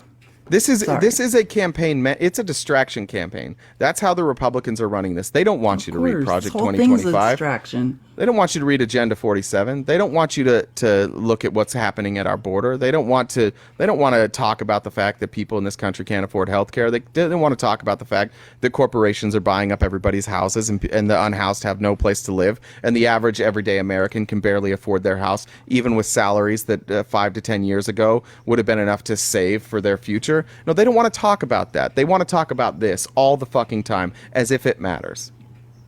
Oh, I want to say this, like, this from just the thing I can sympathize and understand, like, about MAGA and the Republicans. Like, I get it. Like, the world is burning down. We're all just trying to survive, right? Like, get from month to month and make it. So immersing yourself more in the truth, like reading things, like immersing yourself more in the truth that we are effed you know, that we're in late stage capitalism, if even that, probably techno feudalism. Like, yeah, it's super depressing, but like our agency, our power, like specific, like speaking about what Jay's talking about with women's rights, it's easy to just be like, I don't care. I'm just going to focus on like the Trump propaganda that's simple and vote that way. Cause I don't want to get involved in like the larger issues that are happening. Like my equality is being taken away. Like I need to look at Republican men and question why they think I shouldn't have equal rights. Yeah, those are hard things to do. And in many ways, whether it's with alcohol, whether it's with just plain old like dissociation, like it's hard to stay in this reality right now. Like it is painful. But if we dissociate, if we check out and just let these elections happen, like we're going to wake up in a very scary world. Like our agency is in being present, educating ourselves and acting accordingly after that. That's where our power and agency comes from. Yep. Let's, are we done with those clips, or do you have a couple more that you want to? No, I have more. What do you want to do? I mean, I just want to make sure we cover what happened in Georgia, but we can cover that at any point. Well, let's talk about it if you want to. Yeah, we have 2 hours. Like, let's go through I think we should go through some of these clips, but we don't have to. Keep going through them. Yeah, we'll do Georgia later. Okay, cool. Unless at any time, if you want to talk about it, I know you do. We can just. No, just some people asked, so I just want to make sure we covered it. Yeah, we'll talk about it. You understood, nevertheless, didn't you, Mr. Hur? You can't. This is Adam Schiff continuing, like he was angrily like going after her. Not tell me you're so naive as to think your words would not have created a political firestorm. You understood that, didn't you, when you wrote those words, when you decided to include those words, when you decided to go beyond specific references to documents? You understood how they would be manipulated by my colleagues here on the GOP side of the aisle and by President Trump. You understood that, did you not? Congressman, what I understood is the regulations that govern my conduct as special counsel. And those regulations require me to write a confidential report for the Attorney General, which you knew would not be explaining my confidential. decision, and that is what I did, Congressman. I followed the rules. Do you see how he's like? You could tell he's been majorly coached in his testimony. Like these are all technicalities. Like he says, I was writing a confidential report, but like the caveat is I did understand later that it could be released. You know what I mean? It's like this never-ending like word salad with her, and that's why Schiff's getting so upset. Like this is a man who quit his job, so he did not have to abide by the ethical considerations that the DOJ has to abide by, and now he's sitting here obfuscating, pretending. Yeah, give me a better excuse, her or anybody. Like, give me a better excuse as to why you included that. Adam Schiff's making a compelling. He's asking a compelling question. Like, this kind of seems like you were just playing to a crowd. Well, give me a better excuse, because I've heard what Her has to say so far, and he's like, oh, the report would be incomplete like that. I'd like to see his other reports that he's ever done. Did any of his other reports include shit like that? I don't know if I don't know if Schiff. If it's Schiff who got it out of him, but they know what he was doing. Her is a Federalist Society lawyer who wants a judge appointment, and they're like, you're going to, basically like, they're multiple times during this hearing, people are like, what appointment are you going to accept from Trump? Like, and they're like, do you deny that you would accept an appointment from Trump at one point? And he's like, no, but he's like, but my report doesn't have to do with that. It's like everything you've done has been setting you up for some sort of judge appointment or something. Like that's what this legitimately is. That's the move here. Why'd he quit? Yeah, you don't have a job anymore. Yeah, what's he gonna do? Just a few months until Trump has the power to appoint some judges. Hopefully. So, well, I mean, if this narrative, if you know what I mean, if this narrative, it's definitely a calculated move. But I mean, he's in the Federalist Society, so that's what I was just going to say. He's good. Whether it's Leonard Leo does something for him or whether Trump does, like he had, like what he did is further the cause. Like these are like people on a religious crusade. Like, he'll probably write a book. MAGA will buy it. They'll buy a bunch of his books for him. So you make some money. Don't be surprised in the next year, especially if Trump loses. Don't be surprised when Robert Hur writes a book. And winds up as like a New York Times bestseller, and then you find out that it was just like Republican donor money that bought all those books for him. Let's listen to, I'm just going to choose some. Ted Lieu was so good. I think Ted Lieu, you could just tell he was a very effective trial lawyer, because, you know, like really good trial lawyers who like make the person on the stand say whatever they want them to say. You know what I mean? Yeah. In like a roundabout, like his lines of questioning he comes with, you could just see that this is a very strategic person. Before you play that real quick, just a donation from Kim, and the message is, I just adore Felice. That's all. Thank you so much, Kim. The feeling is very mutual. Questions as well. In your investigation, did you find that President Biden set up a shell company and covertly paid $130,000 in hush money to an adult porn star? No. Did you find that President Biden directed his lawyer to pay $150,000 in hush money to a former Playboy model? No. In your investigation, did you find that President Biden called the Georgia Secretary of State to demand that he, quote, find 11,780 votes? No. Did you find that President Biden devised a scheme to organize a slate of fake electors to undermine a free and fair election? No. Did you find that leading up to January 6, 2021, President Biden urged his supporters to travel to D.C. and to storm the Capitol? No. Thank you. Each of these activities I laid out describe what Donald Trump did. His efforts to bully election officials, overturn results of the election, and deceive the American people. That is why Donald Trump has been indicted in not just one, not just two, not just three, but 4 criminal cases. I yield back. And that is how you get something on the record. Like, Yeah. you know, that was masterful, is what just happened there. See, I think I would normally hate what he just did there, but we're talking about this. Getting something on a congressional record. I mean, yeah, it's two different things. Yeah, He's well, not in normally- a debate. He's forcing something to be put in history forever, which is genius. Normally I wouldn't like a whataboutism here, but like, this whole case is a whataboutism. Like, that's what this whole thing is about. This whole case is about trying to smear Joe Biden, and it's very clear. So normally I don't think I would love that, but to like you said, he gets that on the congressional record. It's painfully obvious to anybody who's not just 3 feet inside Trump's rectum that like this is totally different than what Trump did. The only way that you think that like Biden is the bad guy and Trump's the good guy is like if you're just so deep in MAGA that you have left reality long ago. Do you guys know Cori Bush? Cori Bush is so good. Listen to Cori Bush. As my colleagues have pointed out, President Biden fully complied with the investigation conducted by Special Counsel Hur, who did not find evidence sufficient to warrant criminal charges. Despite this outcome, Republicans have used the special counsel's report to further their longstanding efforts to re-elect the former white supremacist in chief, Donald Trump, who faces 40 criminal charges related to the mishandling of classified documents, including obstruction of justice. While President Biden returned all of the classified material and complied with the special counsel's investigation, let's remind ourselves what Donald Trump has said and done.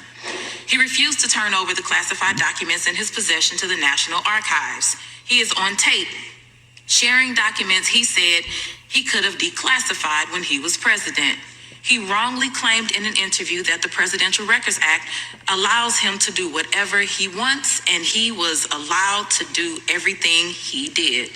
He also said on his right-wing social media platform, quote, "I'm allowed to do all of this." He continues to admit to his possession of these documents on the campaign trail. So this hearing is not a good faith oversight effort. It is just the latest in a long line of dysfunctional and destructive actions taken by this Republican majority. They don't... Wait, hold on. There's a little more. I wasn't prepared for that. That caught me off guard. You don't know Cori Bush? Cori Bush is probably like more aggressive with the truth than Jasmine Crockett. I hadn't listened to that one yet. She gets less yet. press, but she's awesome. Well, but Jasmine Crockett's got a little more energy to how her delivery has a little more energy, so I think that's probably why. But that was she's not always like this, but I think she's just being matter of fact. Whatever they can at the wall and hoping it sticks, and they have zero credibility to talk about mental acuity when they support Donald Trump. The same Donald Trump who mixes up Joe Biden and Barack Obama and Nikki Haley and Nancy Pelosi. The same Donald Trump who incorrectly pronounced the words Venezuela, respected, and United States.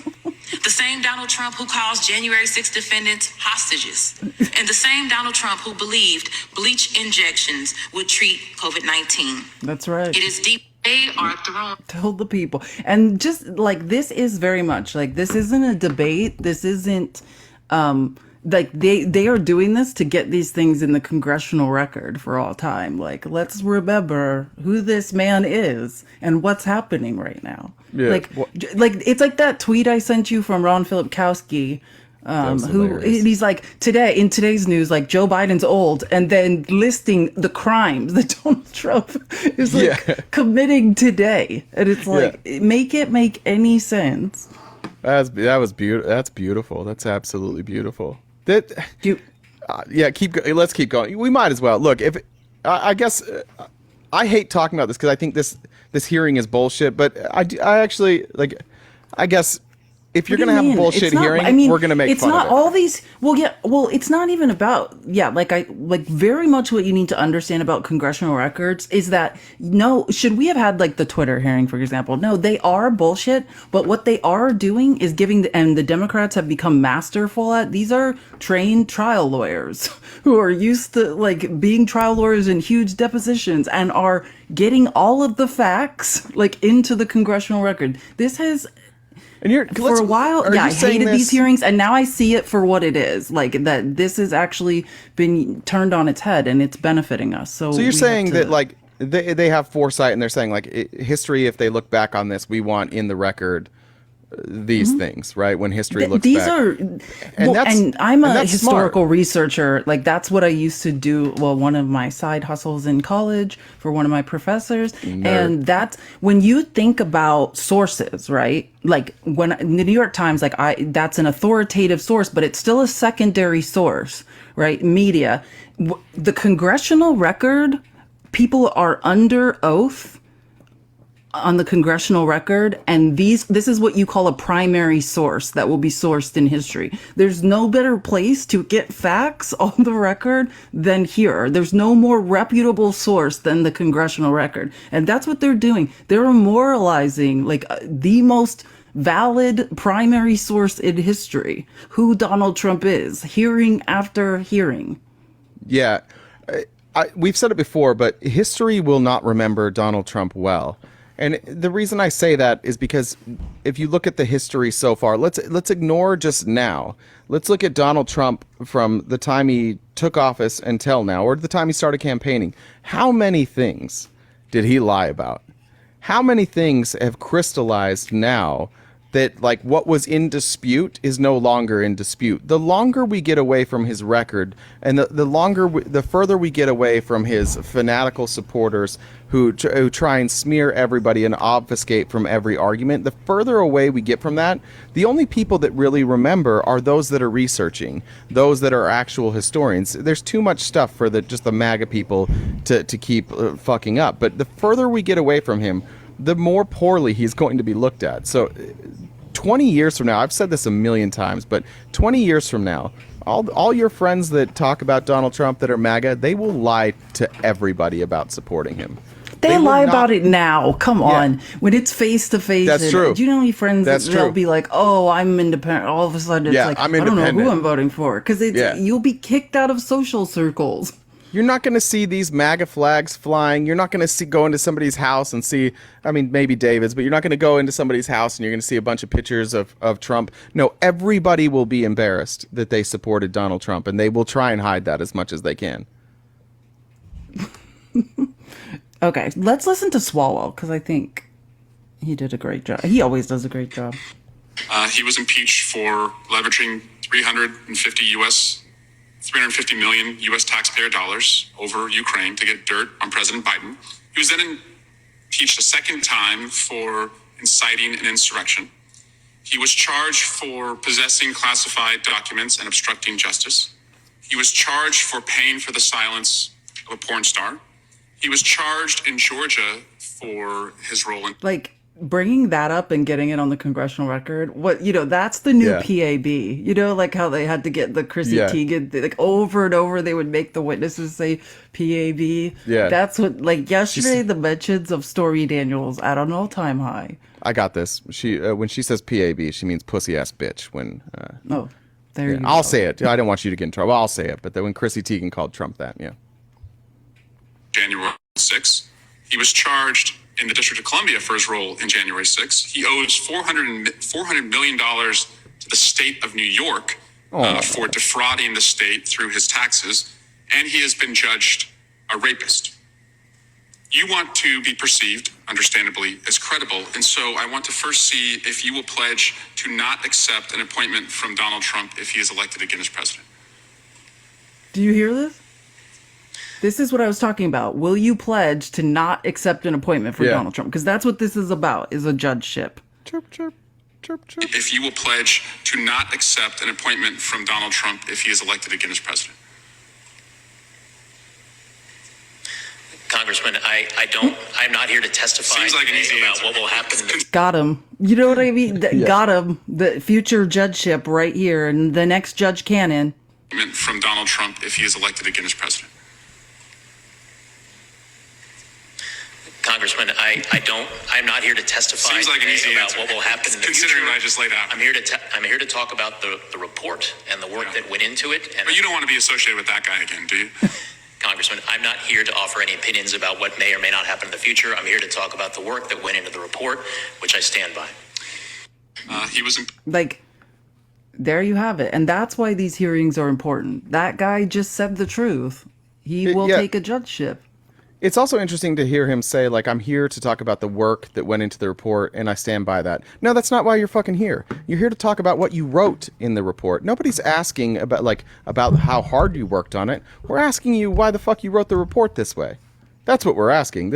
You're not here to testify about the work you did, the work you put in. We're asking you why you wrote dumb shit. And we're asking you if this was possibly your way to squeeze your way into Trump's rectum. I know it's getting packed, but this was your way. That's what we're asking here. We're asking why you wrote this. For sure. And I'd like to point out once again how many times during this or how many times is this Congress going to bring people to a congressional hearing for non-crimes? I want to keep pointing out this is a congressional hearing where the witness for the Republicans has concluded that there was no crime. That was his conclusion, and then they brought him in as their witness to prove that there were crimes, despite his conclusion being there were no crimes. They got so mad at him for not saying there were crimes. And you saw Hageman especially, so mad when they try and they give him a leading question. He's like, yeah, no, that's not right. And they're like, well, they all were. They got the Free Dumb Caucus were furious. They were ready. This is the second Swalwell clip. I now want to turn you to the transcript and day 1, page 47. You said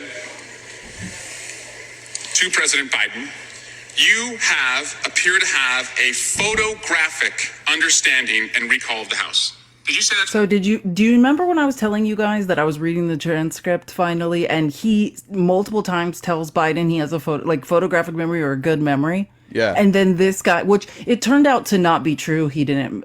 That's also debunked in this hearing.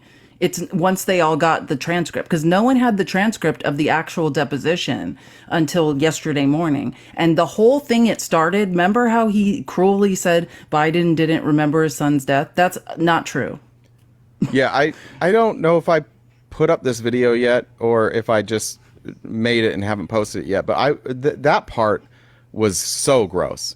The part of what Biden did, like, Biden just forgot what year certain things were, which what am I going to say? I forget all the time. No, but he didn't ask him the year. He asked him the month. That's what I'm saying. Like, I know, the whole thing is not true. Yeah, he asked him the month, but what happened is Biden said, what year was that again? And one of his aides said 2015.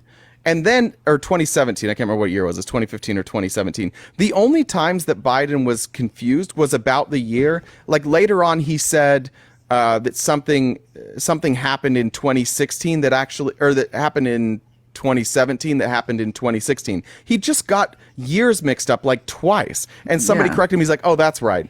Like that. If you really think that shows that somebody is senile or that they have memory loss, well, fuck, there goes all of America. There goes everybody I know. I guess we're all in this boat together, which is terrific. Yeah, It's nice and to he have you guys here in the boat. he said again, but if I ran again, I'd be running for president. And so what was happening though? What month did Bo die? Oh God, May 30th. That was his exact response. Yeah. Oh God, May 30th. Like, Yeah. so saying he did not remember when he knows exactly when his son died is extremely messed up. And even if you wanted to interpret that with a little bit different tone to make it worse, you could be like, what month? Oh God. May 30th. Even if you're taking it like he had to think about it for a second, he still got it right. He's like, we remember when this report came out and all these MAGA idiots, because this one makes me mad, all these MAGA folks that came out and smeared Joe Biden, saying he couldn't even, we had him on this show, he can't even remember when his son died. Now you see the transcript. Are you going to apologize? Are you going to apologize for smearing a man who lost his son due to his military service? You're not going to apologize for that? You mocked it. You're mad at Joe Biden because Joe Biden retracted that he said illegal alien. You're mad about that. But you guys can all smear a man saying he didn't know when his son died and he nailed it.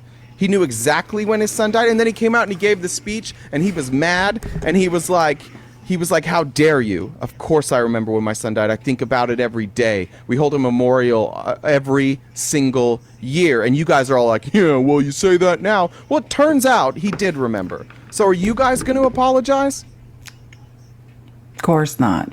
Guys, keep tapping the screen. We're almost to 200K. Let's tap, tap, tap. Again, we are taking opposition. Sorry.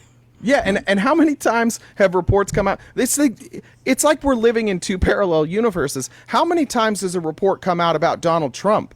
And I want you guys to think about like the fake news media, the big fake news media. How many times? Give me an example of a time when the fake news media put out a sourced article accusing Donald Trump of something, and it didn't turn out to be true, or at least the quote turned out not to be true. See, the longer we get away from Donald Trump, the further we get away from Donald Trump and the accusations, the more true they become. The further we get away from the accusations against Biden, the more false they become. Are you guys watching this? Nothing has stuck to Biden. At this point in Trump's term, his first term, so many things that stuck. And you guys were still lying about this. Oh, he didn't pay off Stormy Daniels. Oh, he totally divested from his interests. He wasn't still working on a Russian deal for his hotel while he was president. Yeah, you guys. I can't wait for the Stormy Daniels trial. You guys still were lying at this point. And now hindsight's 2020. All that shit was true, and you've changed your tune. The argument now is, oh, well, it's not that big of a deal. Everybody does it. You guys just evolved your story. But the Biden story keeps evolving in a way that makes him look better. Every fucking accusation that has come his way, when it first came out, I'm like, ooh, that doesn't look good. And I'd say, like, maybe there's some wiggle room there. Maybe there's some ambiguity. And it turns out I'm also wrong every time I've been wrong. I've been like, that doesn't look good. All the facts come out, it's like, well, fuck me. That was actually pretty good. Turns out he didn't do anything wrong. Every time. This is the clean, like, I think you could make an argument that there's never been a president in the history of our country who was ever more clean of scandal. Nobody can catch him in anything. Because he hasn't, yeah, that's the point. And let's be honest, just having money is criminal, and like too much money and too much access to power becomes in a way obscene and criminal. But he's one of the cleanest, is what, you know what I mean? They're all dirty in some way, but like, I mean, he's one of the cleanest. Look at Gold Bar Bob. Look at Gold Bar Bob out here. This is what I'll say for Joe Biden. I don't trust most people in Washington because of the exact things you talked about, like the proximity to money and the proximity to power. Joe Biden has 2 family members who were willing to break the law, to do pretty scummy things, to influence peddle, to use his name to enrich themselves. Joe Biden. It's not a crime to influence peddle. Right. What I was going to say is Joe Biden had every opportunity to get involved. His proximity to power and money was even closer than a lot of people, and still you can find nothing. He had every incentive. He probably had the ability to hide it. We know that because we didn't know much about Hunter until he was president. Had Joe Biden wanted to get rich off that, he could have just never ran for president again, and he could have collected off of Hunter Biden. We never would have known. Never, never, never. But turns out he did run for president, and when he did, and they investigated him, he had every opportunity. He could have been as corrupt as anybody, and he didn't. There's no corruption. Like, whatever you want to say about Joe Biden, I think Joe Biden cares about this country, and I think he cares about serving this country, or at the very least, he cares about being perceived as doing a good job. I'm not going to pretend to know his motives. Yeah, and he's a neocon / neolib, but he's doing what he believes. He's working for us genuinely and non-criminally.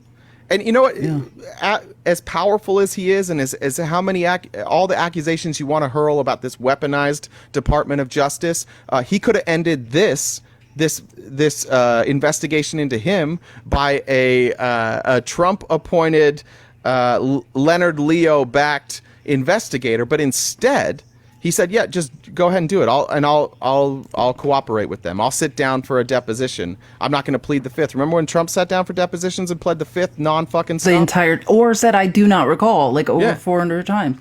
Like, but Merrick that Garland makes could him have pulled senile, her. right?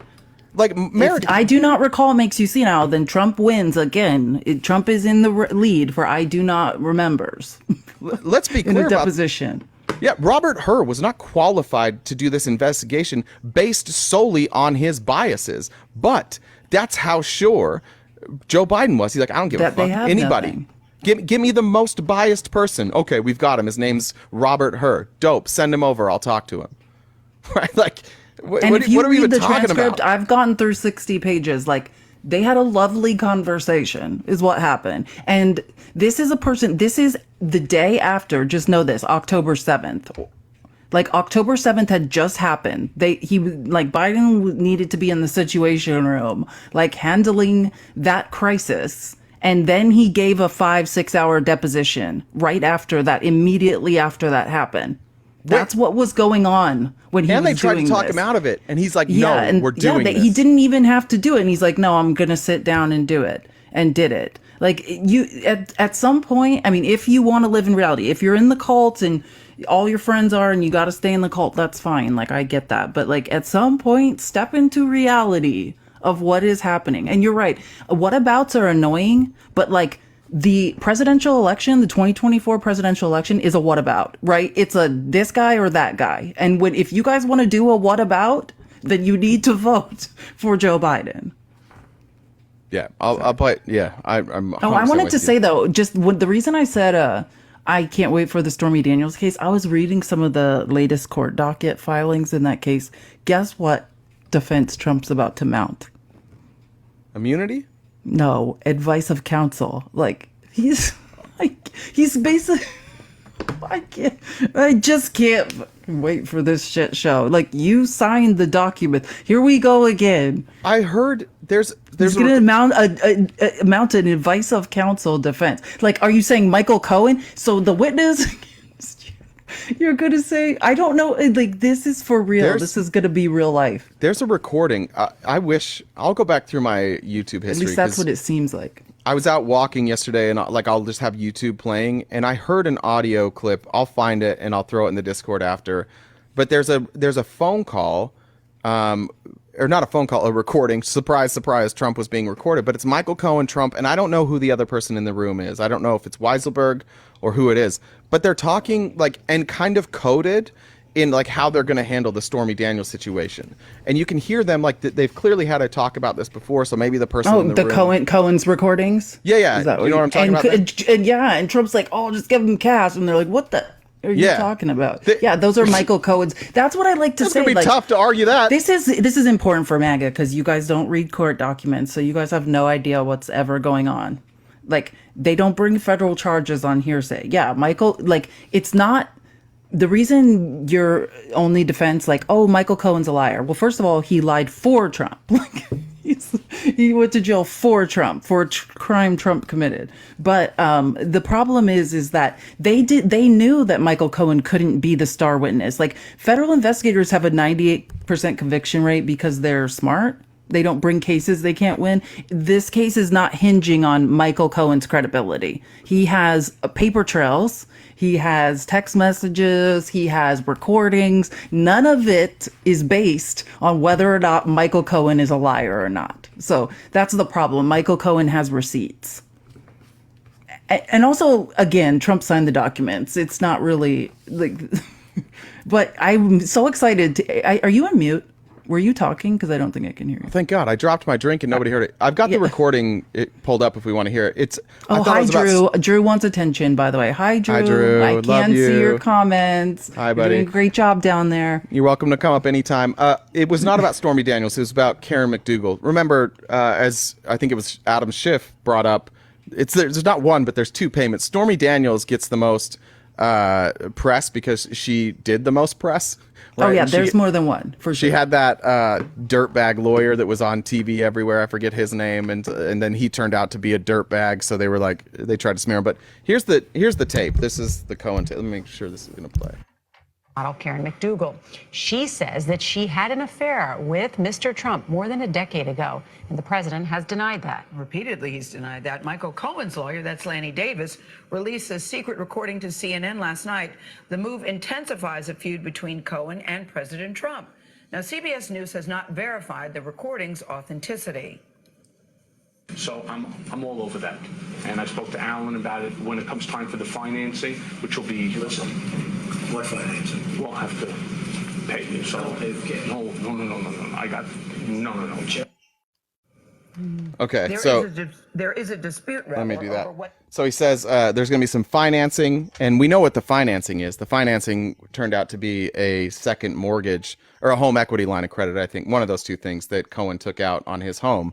And you hear Trump say cash. He goes, no. I'll take care of it. Like, these are going to be difficult. It's going to be really difficult for Trump to try and prove that he didn't commit a crime here. And by the way, like, I don't know defensive counsel. Maybe we'll get an attorney on Advice of counsel. Advice of counsel. It's basically, no, it's saying that I committed a crime because my lawyer told me to. Yeah, and is that, I don't know, does that fly? No. I have no idea what the legality of that Listen, is. there's no defense, right? Like, for this necessarily, again, because it's a paper trail. These are documents he signed. Like, you can't dispute whether or not the facts happened. So he's got to take some defense. This is the only trial he's taken. It looks like he's going to mount a defense, right? It's like he's not defending himself in the other trials. He's just delaying. Which is this. So this will be the only trial that they're going to mount a defense. All right. So here's the four elements of the advice of counsel defense. 1, the defendant made a complete disclosure to counsel concerning the matter at issue. 2, the defendant sought advice as to the legality of his conduct. 3, the defendant received advice that his conduct was legal. And 4, the defendant replied on that advice in good faith. Well, so you're going to have to prove that Michael Cohen said this was legal, it sounds like. It's going to be tough. Which they're like, we can't do cash because that's not legal. Yeah, good luck with just the recording. But like, he does have to defend himself in this case. I'm just saying, like, that's what it looks, that is the defense he's going to make. But it will, I mean, and there's not enough documents filed, like discovery, to be clear on how that's gonna, but it's very basic, right? Let's finish the swallow clips, because then we're gonna have a congressional hearing about Biden, like, paying a monthly subscription to a car wash. They're gonna bring him up on some bullshit charges to try and obfuscate from this.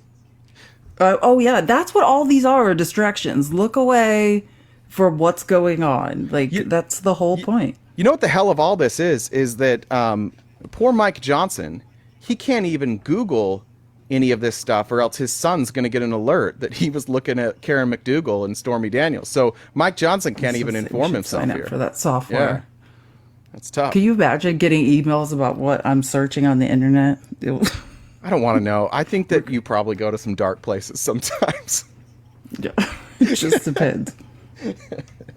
Just depends. I now want to turn you to the transcript and day 1, page 47. You said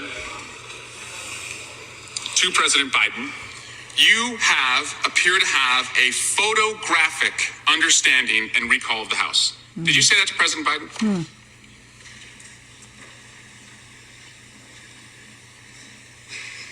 Those words do appear on page 47 of the transcript. Photographic is what you said. Is that right? That word does appear on page 47 of the transcript. Never appeared in your report, though. Is that correct? The word photographic? That does not appear in my report.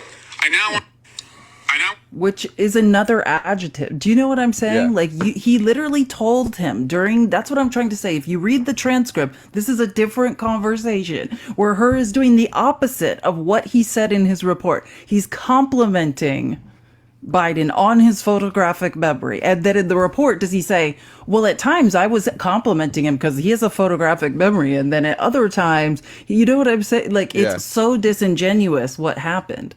And I don't want to, I don't know Biden, what his, if he has any conditions. Like, I have ADHD, and a lot of people, like, I can recall things that I think are going to be important. Like, in a political debate, I'll recall things all day long. I used to, like, when I was a kid, because we didn't have cable, I would read the newspaper, and I would read the back of my sports cards, and I could tell you the stats of players from different years. I could tell you, like, the scores of games from weeks ago. I could do that because if it catches my attention, I remember it. But, like, I also repeatedly came home, and my mom would be like, "Where are your shoes?" And I'd be like, "I have no fucking idea. Like, I don't know. I lost my shoes." She's like, "How did you lose your shoes? You walked home on the street." I'm like, "Yeah, I couldn't find them. I lost 2 bikes.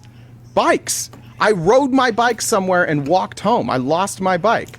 This is like, you can have memory. No one comes things. between a Mormon boy and his bike either. That's right. But it's silly to have this exchange, which was boring as shit, by the way. If you read the transcript and Biden's just talking about how, like, what he did when he built his house and, like, how they designed everything, it's super boring. Well, he's great at archery, we found out. Yeah, but then it's like, oh, what year was that in? I don't know. That would happen to me every time. Ask me what year I was a junior in high school. I can't remember yesterday for survival reasons at this point. That's right. And for other reasons. Like, that's what I was gonna say. Like, when traumatic things happen, like, not to go off Sigmund Freud, but literally it's a survival technique of the brain. Ask me, someone who was horrifically abused as a child, like, your brain, to save yourself, right? You don't remember certain things. Like, if you don't recall, Biden clearly very definitively remembers when his son died, but if he didn't, that's your brain protecting you from a traumatic time in your life. It's a survival mechanism. Like, the human brain is a wonderful thing. Okay, this is the next swallow clip. I now want to show you and play a video of what is absolutely not photographic.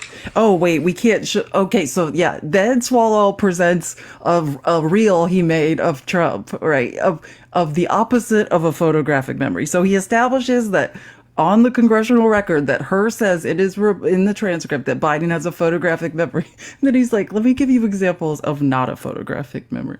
It's absolutely not photographic. In the failing New York Times by an anonymous, gutless coward. We are a nation that just recently heard that Saudi Arabia and Russia will I hope they now go and take a look at the oranges of the investigation. And I watch our police and our firemen down in 7-Eleven down. Thank God we got that clip on the record, though. You know what I mean? Like, when these, like, all submitted into evidence, I'm like, for all time, this clip of Donald Trump. And do you know what Donald Trump did? I don't know if anyone heard this, because you guys don't hang out on True Social like I do. He said on True Social that it's AI. He was embarrassed by because it's not just Swalwell that had a reel of Donald Trump embarrassing himself. There were several, and was he's that like, an AI version of Trump? He said Biden's using AI of him. So was that an AI version? Except for of him I giving watch that these speech? clips live. We Yeah, wa- we both- except for that's what I'm saying. Except for I watch these live. So I remember this one. We were both. I don't usually watch them, but I happened to watch this one, and when it happened, we were like, "What the fuck was that?" Like everybody saw it. it's the funniest thing I've ever seen in my life. That was a special one. Anyways, it's just a clip of all the same stuff. Stop right now. it! Don't play the rest. Don't tease us. Okay, sorry. Let us shit on him for a second. Absolutely not photographic. In the failing New York Times by an anonymous, gutless coward. We're a nation that just recently heard that Saudi Arabia and Russia will repeat your. I hope they now go and take a look at the oranges of the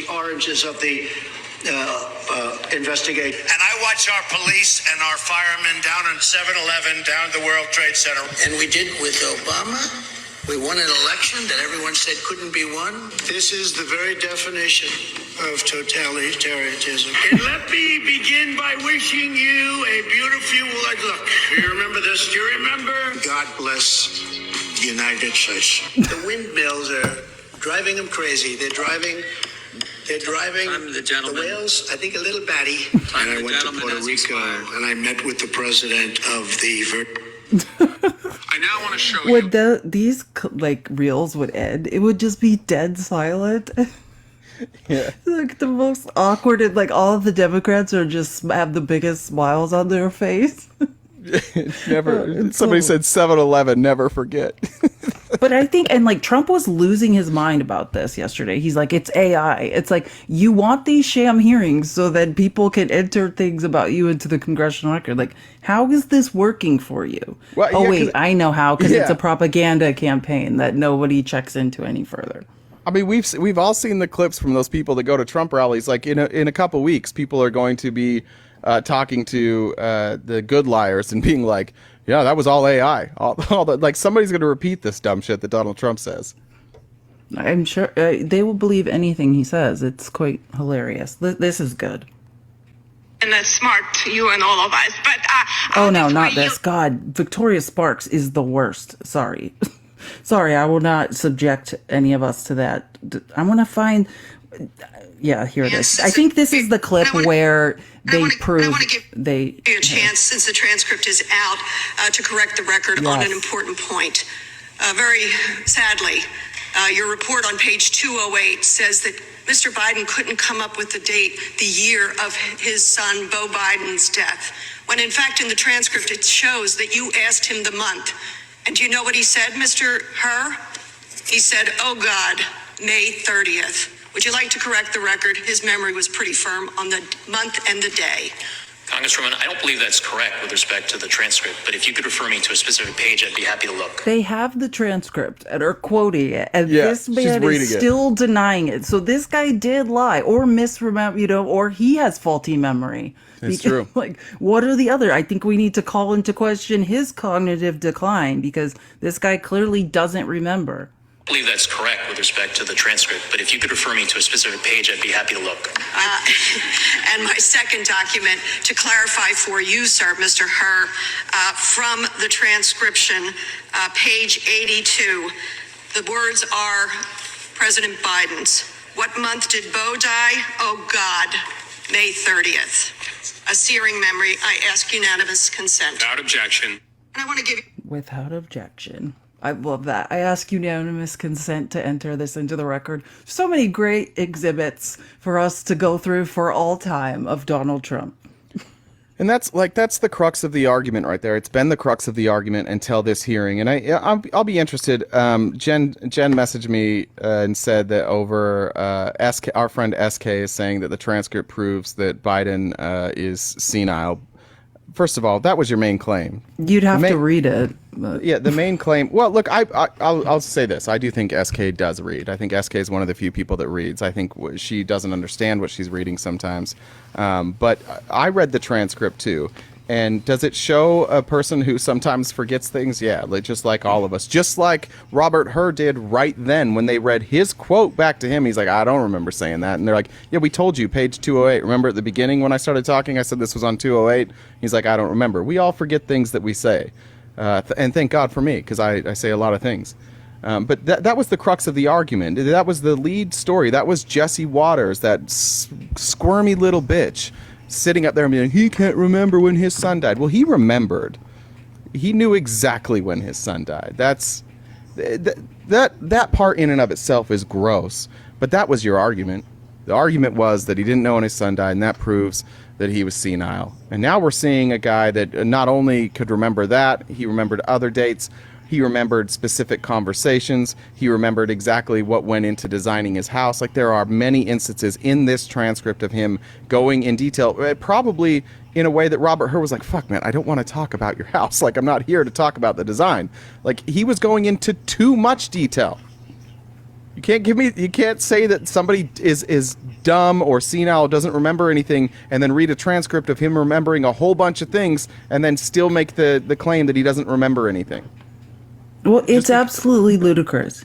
Like, at this point, with between the State of the Union, and the point of the transcript is just the more you read of it, the more it becomes clear that, like, this was not in any way, like, the report differs so much from the ethos of the transcript. Like, this was not a situation where someone's concerned they're doing a deposition with someone who doesn't know, like, what they're talking about or can't remember things. It was the exact opposite of that. Those are just the facts. Yeah. What? Oh, okay. Remember when I said that Hur was rolling his eyes when when the crazier Republicans started going in on her, and he would just be like, what this person talking about? I don't even know what this guy is, what this guy's name is. I listen to this. I think, just picture her, literally his eyes are like back in his head while this guy's talking. So I want to thank you for the work that you did as far as you could. But unfortunately, you are part of the Praetorian Guard that guards the swamp out here in Washington, D.C., protecting the elites.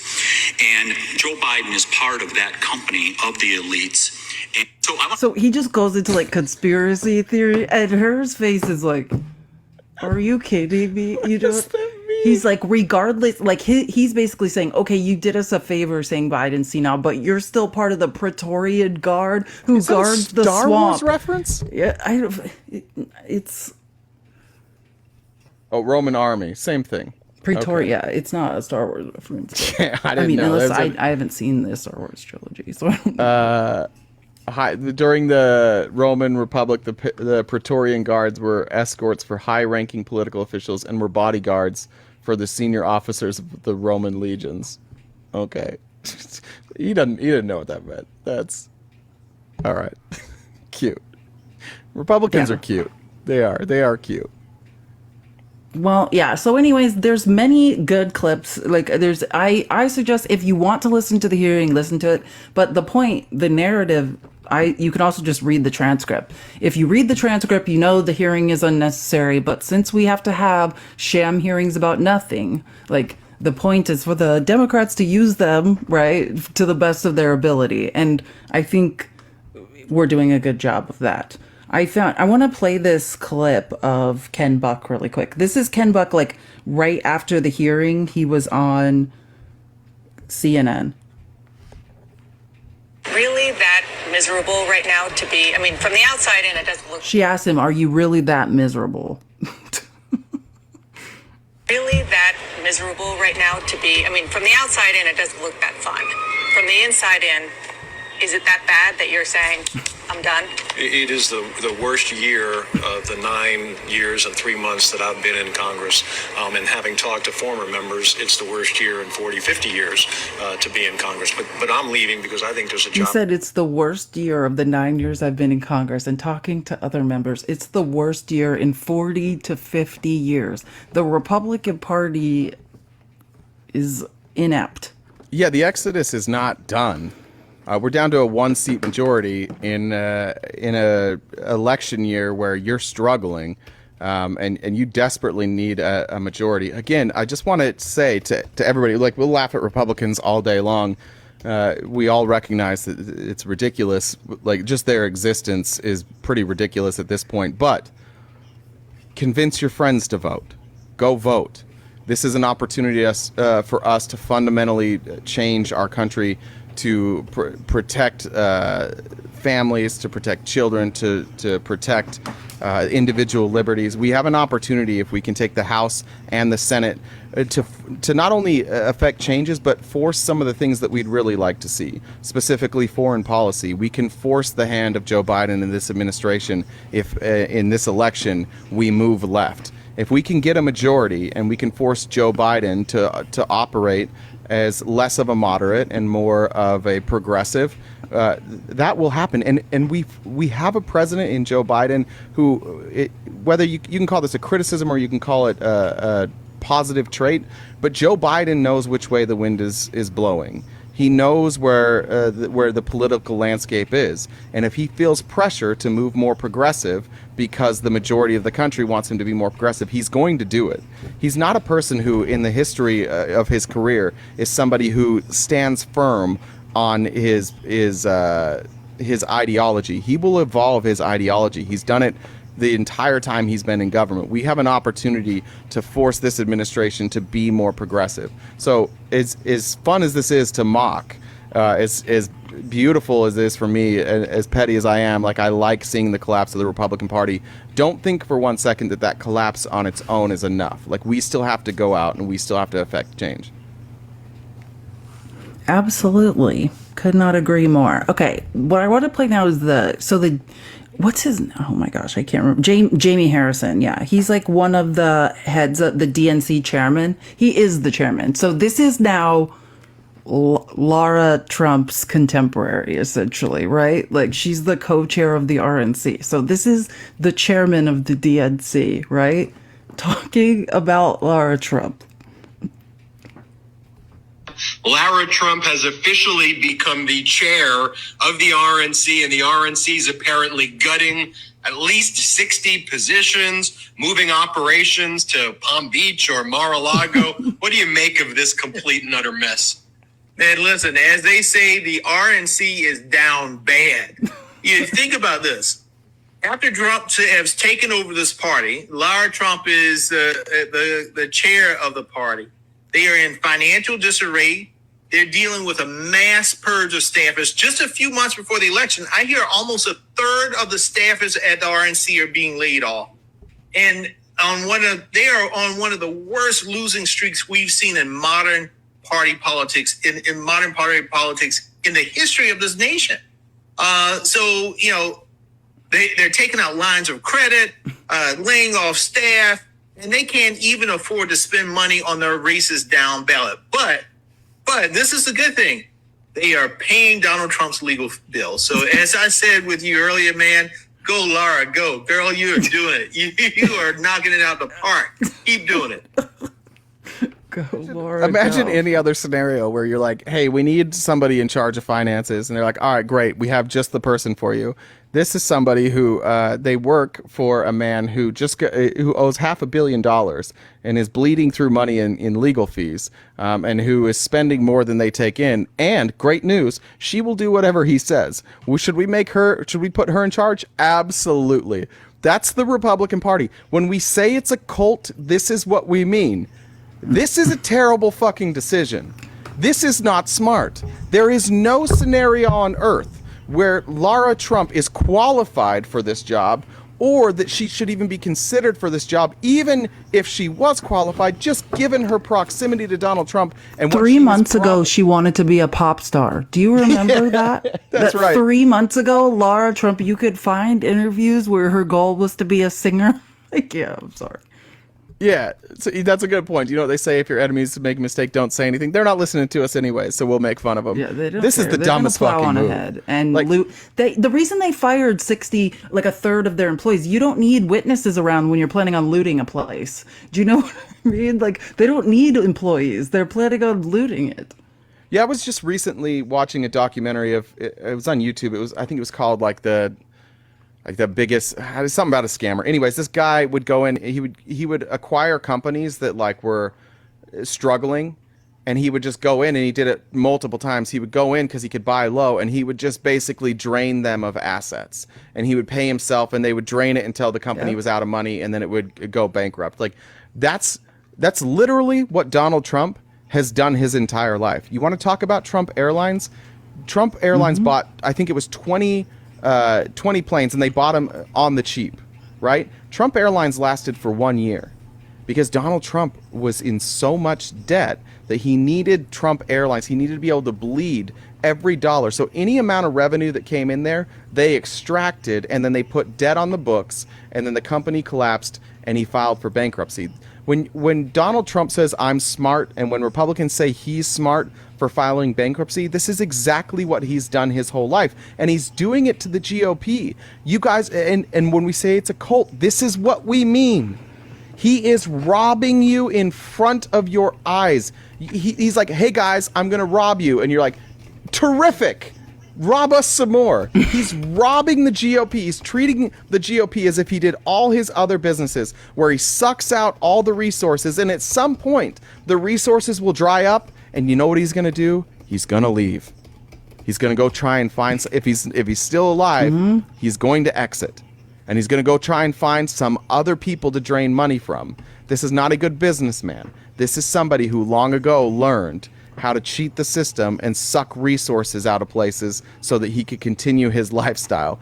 And when Ken Buck says this is the worst it's ever been, when Republicans are like, this is embarrassing, the reason it's embarrassing is because you have a criminal who's running your party and demands total loyalty from you. And so you just, with your eyes open, watch yourselves get robbed, and then talk about how great it is that you're being robbed.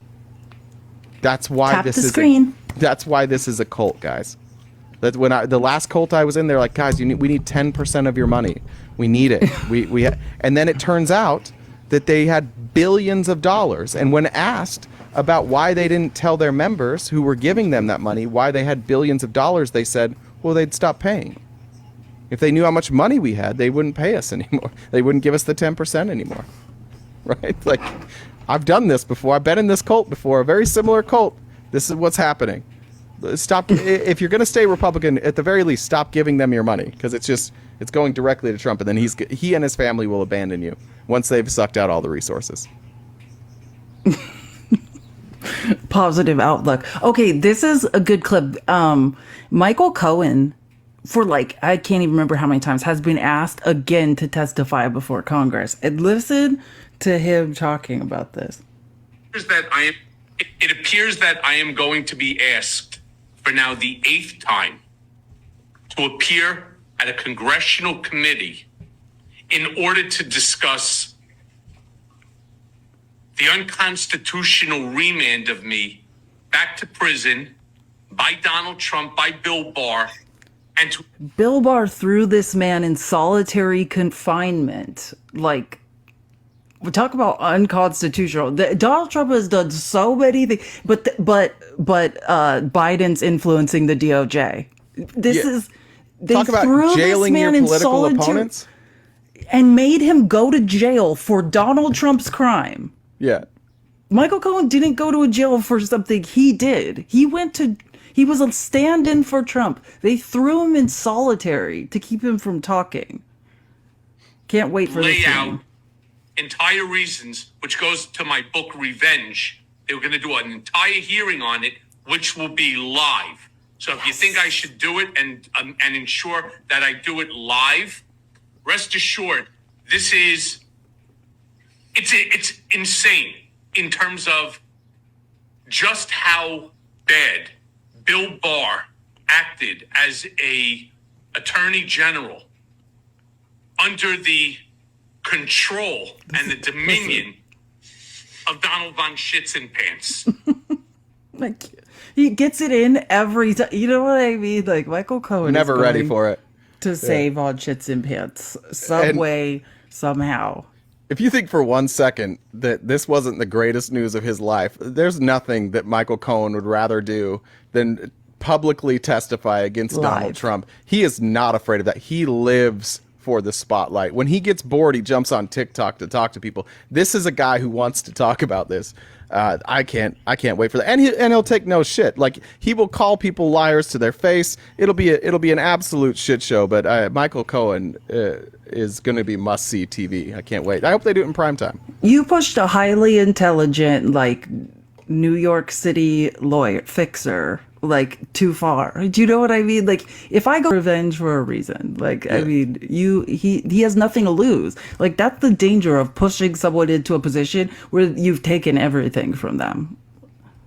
Yeah, that was a miscalculation there by old Donald von Schützenpants. Oh, and I just want to play this. Chip Roy was on the House floor yesterday. I don't know. Chip Roy, like, is the same guy that says, you know, just he says horrible things about cultural issues and the LGBTQ and just crazy things. But then when it comes to fiscal conservatism, at least he genuinely is one. You know what I mean? And at least he tells the truth. Chip Roy is on the House floor. Every time there's like general speeches, anyone can give a general speech for 5 minutes. Like, Chip Roy it's like down there first with like visual aids to scream about the Republicans. Other member of Congress resigned today. So now I'll be told, Chip, we only have a 1-seat majority or 2-seat majority. I don't even know what it is anymore. Let me ask you a question. Does it matter? In 2018, we had the House, we had the Senate, we had the White House, and we had a bigger majority than we have today. And we utterly failed to secure the border. Totally dropped the ball. Didn't do it. He was so mad that Ken Buck was resigning, and that was because, you know, Ken Buck and him are very similar. They're fiscal conservatives. Like, that is what their deal is. And I think Chip lost a friend. Yeah, I don't think that the reason they didn't do anything on the border was because they didn't want to do anything on the border, or that nothing could have been done on the border. I think a lot of things happened. And number one, what you guys elected an outsider who's a criminal and is also dumb. And that's tough. And that criminal who's an outsider and who is also dumb demands that he gets things his way. So he wasn't able to accomplish anything. This is what happens when you elect a moron and then say, we will do whatever a moron tells us to do. So you guys can blame post 2018. You can blame Democrats for obstructing. That's fair. I think that's a fair criticism. But if this was such a big deal, you could have got something done. Very little actually got done. What did get done when they had a majority? What's the biggest thing? Tax cut for billionaires. That's what we did. We did a tax cut for billionaires. Cool. Exactly. And we're begging this guy to be back in Congress. I will say this about Chip Roy. I don't like Chip Roy's politics. I don't like his policy prescriptions. But I do know this. When Chip Roy's speaking, he's telling you exactly what he thinks, and he is not somebody who is going to say what he's told to say. So, like, we need more Chip Roys, not policy-wise, but people like Chip Roy who are like, I don't fucking care about a majority. Can we get like the Dan Crenshaw? Done? Dan Crenshaw is the same way too. Like, I don't like what Dan Crenshaw says. I don't like when Chip Roy and Dan Crenshaw get together and start talking about, oh, the wokeness in the military and they need to be focused on unaliving people. You know, all the crazy things that come out of those two's mouth. But yeah, they believe what they're saying. Yeah, for sure. Put Chip Roy and Dan Crenshaw in a room with, let's say, Adam Schiff and Jamie Raskin, and say, hey, come up with a border bill. They would. The four of them would. They could actually come up with something that worked. And so, like, Republicans could be that. Republicans, you guys could be this. You could have your dumb social ideas, and we could argue about those social ideas, and we could argue about policy for those, and still get things done for the American people. You can still be a bigot, and we'll work with you on stuff where we can. But this Republican Party doesn't want to do anything. And it's sad when, like, Chip Roy is your one person with a conscience. You're one person who, like, sometimes acts like an adult in the room. I could not agree. It's scary to me. Like, as we move, as the Overton window move, but not just the Overton window of like the ideological spectrum, but like the Overton, like the window of like what's normal. Like, we are being desensitized. Do you know what I mean by the far right to what is normal? And like, think about how a couple of years ago, would you have seen Chip Roy as a normal person, or would you thought he was extreme? We all would have thought he was extreme, and that's what we should be scared by. Like, someone's in the comments like, Chip Roy's, I think, growing on me, or whatever. Me too, and that should disturb us. Do you know what I'm saying? When these people who used to be extremists to us a couple of years ago are starting to seem sane, we're being dragged right into authoritarian fascism. But and I think Chip Roy is correctly identifying and shouting, like he's screaming. He's so desperate for someone to listen to him. He's like, guys, we're fucking it up. Look, now we're down to 1. We keep losing. We're losing. We're losing. And they're like, no. This is it's all gonna be better soon. Just wait, Chip. Chip just keeps standing up there like, guys, am I the only one seeing this? Is anybody else seeing this? This is not going well. Same with Dan Crenshaw. Like they're like the last people like screaming the truth, but they still are. I mean, are they really standing up or not? Well, Chip Roy did vote to certify the election too. Like he did. And Margarine points that out every chance she gets to try to throw him under the proverbial bus. And it's just not. Well, when Republicans insult each other, it makes me laugh. They'll be like, "Yeah, you probably thought the election wasn't stolen. And you're probably vaccinated." It's like, is that an insult? Like, yeah, it's like, these insults are the dumbest. Yeah, things. you read evidence-based science, and it's like, is that an insult or you believe the majority of evidence? How dare you? Yeah, Margarine's holding hearings about black market organ stealing of babies. You know what I mean? Like this is where we're at. Chip Roy is the sanest person. Like we can no longer deny it. Chip Roy's the sanest one, you know? Okay. God, I want to play Jim Jordan. So this is Are you making sure ahead. we're going to have time to do the Georgia thing? No, yeah, let's do that. Okay, let's do that right now cuz I actually have to go to the restroom really quick. So we'll talk about the Georgia stuff. I will be right back. Let me pull it up. All right. So this morning we woke up this is from CNN. By the way, for anybody who doesn't like CNN, they seem to have done the best reporting on this. I went to CNBC, MSNBC, Fox. Like CNN has been the one that has gone the most into detail about this. But the headline is: Judge dismisses some Trump Georgia election subversion charges, but leaves most of the case intact. You'll see everybody else's headline is like, Judge dismisses Trump Georgia election charges. You're like, wait, what happened? So and somebody can correct me on this or not correct me, but let me know. There's going to be parts of this that I don't totally understand. There's a few charges that have been thrown out. I think it was 8, might be 8 or 9. I can't remember. Some of the charges that were thrown out are basically all included under the same umbrella. This is from Ellie Honig. She said, while most of the charges remain intact, it's 6 charges. The judge has thrown out 6 charges for being legally defective. Essentially, prosecutors charged Trump and others with asking Georgia officials to violate the Constitution, but prosecutors failed to specify any underlying constitutional provision. Michael Moore said, this is a standard motion from the defense, but it puts another cut on the case. In cases like this, one can often suffer death by 1,000 cuts. It was interesting that the judge made room for the possibility of an appeal by the state. That was one of my questions, to see if the state could appeal that. So we have that. I don't think he is expecting this case to be tried this year. The counts dismissed against President Trump are 5, 28, and 38, which falsely claim that he solicited Georgia public officials to violate their oath of office.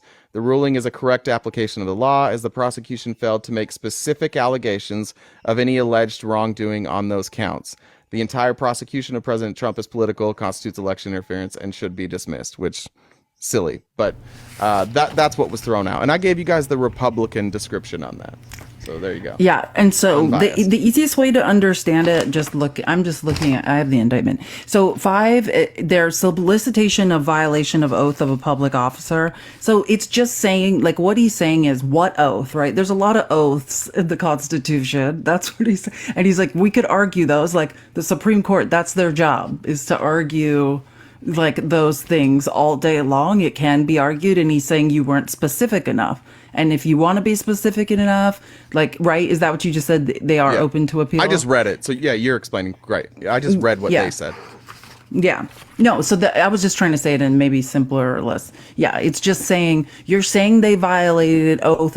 You're saying they forced, right? There was a conspiracy. That's what RICO is. A bunch of people got together for a conspiracy to force public officers like Brad Raffensperger to violate their oath of office. And what he's saying is, you didn't say what oath. There's a lot of oaths. So there's a lot of things in the Constitution. Like, you're not specific enough, and people are paid to debate the Constitution back and forth. So these are too broad, and you can come back with an appeal, but otherwise. Yeah, and never the reason mind. Which I think is fair. I've said a long time, I don't think this judge in any way is not fair. So yeah, and the reason the reason you can't have overly vague charges like this is it doesn't give like the defense an ability to like give a powerful mount a good defense, right? It's not specific enough for them to really prepare a defense. So the judge is saying like this is so broad that if you show up as the prosecution, the defense can't properly be prepared. So now Fani Willis and her team will decide whether or not to appeal, and if they appeal, they'll have to add additional detail to that. That's what happened this morning. I think people. I think some people have overreacted, thinking that this means that the case itself is collapsing. I don't see that. Georgia RICO charges are a little different than in other places. I see it as the exact opposite. Well, and I see it as the exact opposite, which I think it was. Well, not what you're saying. No, I'm agreeing with you. Like you were, yeah. But like because this man is, think about it this way. We are waiting, or I thought we were waiting, on a ruling of whether or not Fani Willis was going to be on this case or off. Because it doesn't matter if he's throwing out counts. If Fani Willis is off the case, this case is paused, right? They have to re-elect someone. They have to, and then these are all Fani Willis's people she hired. Everybody working on this case goes away. That's why Trump is focusing so hard on this like random sideshow evidentiary hearing, because he needs this delay. So why, like the fact that McAfee, the judge, that's the judge's name, is doing this routine stuff and just saying, well, I'm looking at these things and this isn't specific enough and I'm throwing it out unless you come back on appeal, which they very well could, and explain it more specifically, like what you're talking about. Which is fair. It says that he's business as usual. Like, so we're waiting on him to give a ruling about Fani, but it is, to me, it just says like, okay, he's just plugging along in this case, and like he's not throwing her off. Like, I don't know. Like that's my take on it. Like, I guess he's just saying this is going to proceed. I mean, obviously we're waiting for his official ruling on the evidentiary hearing.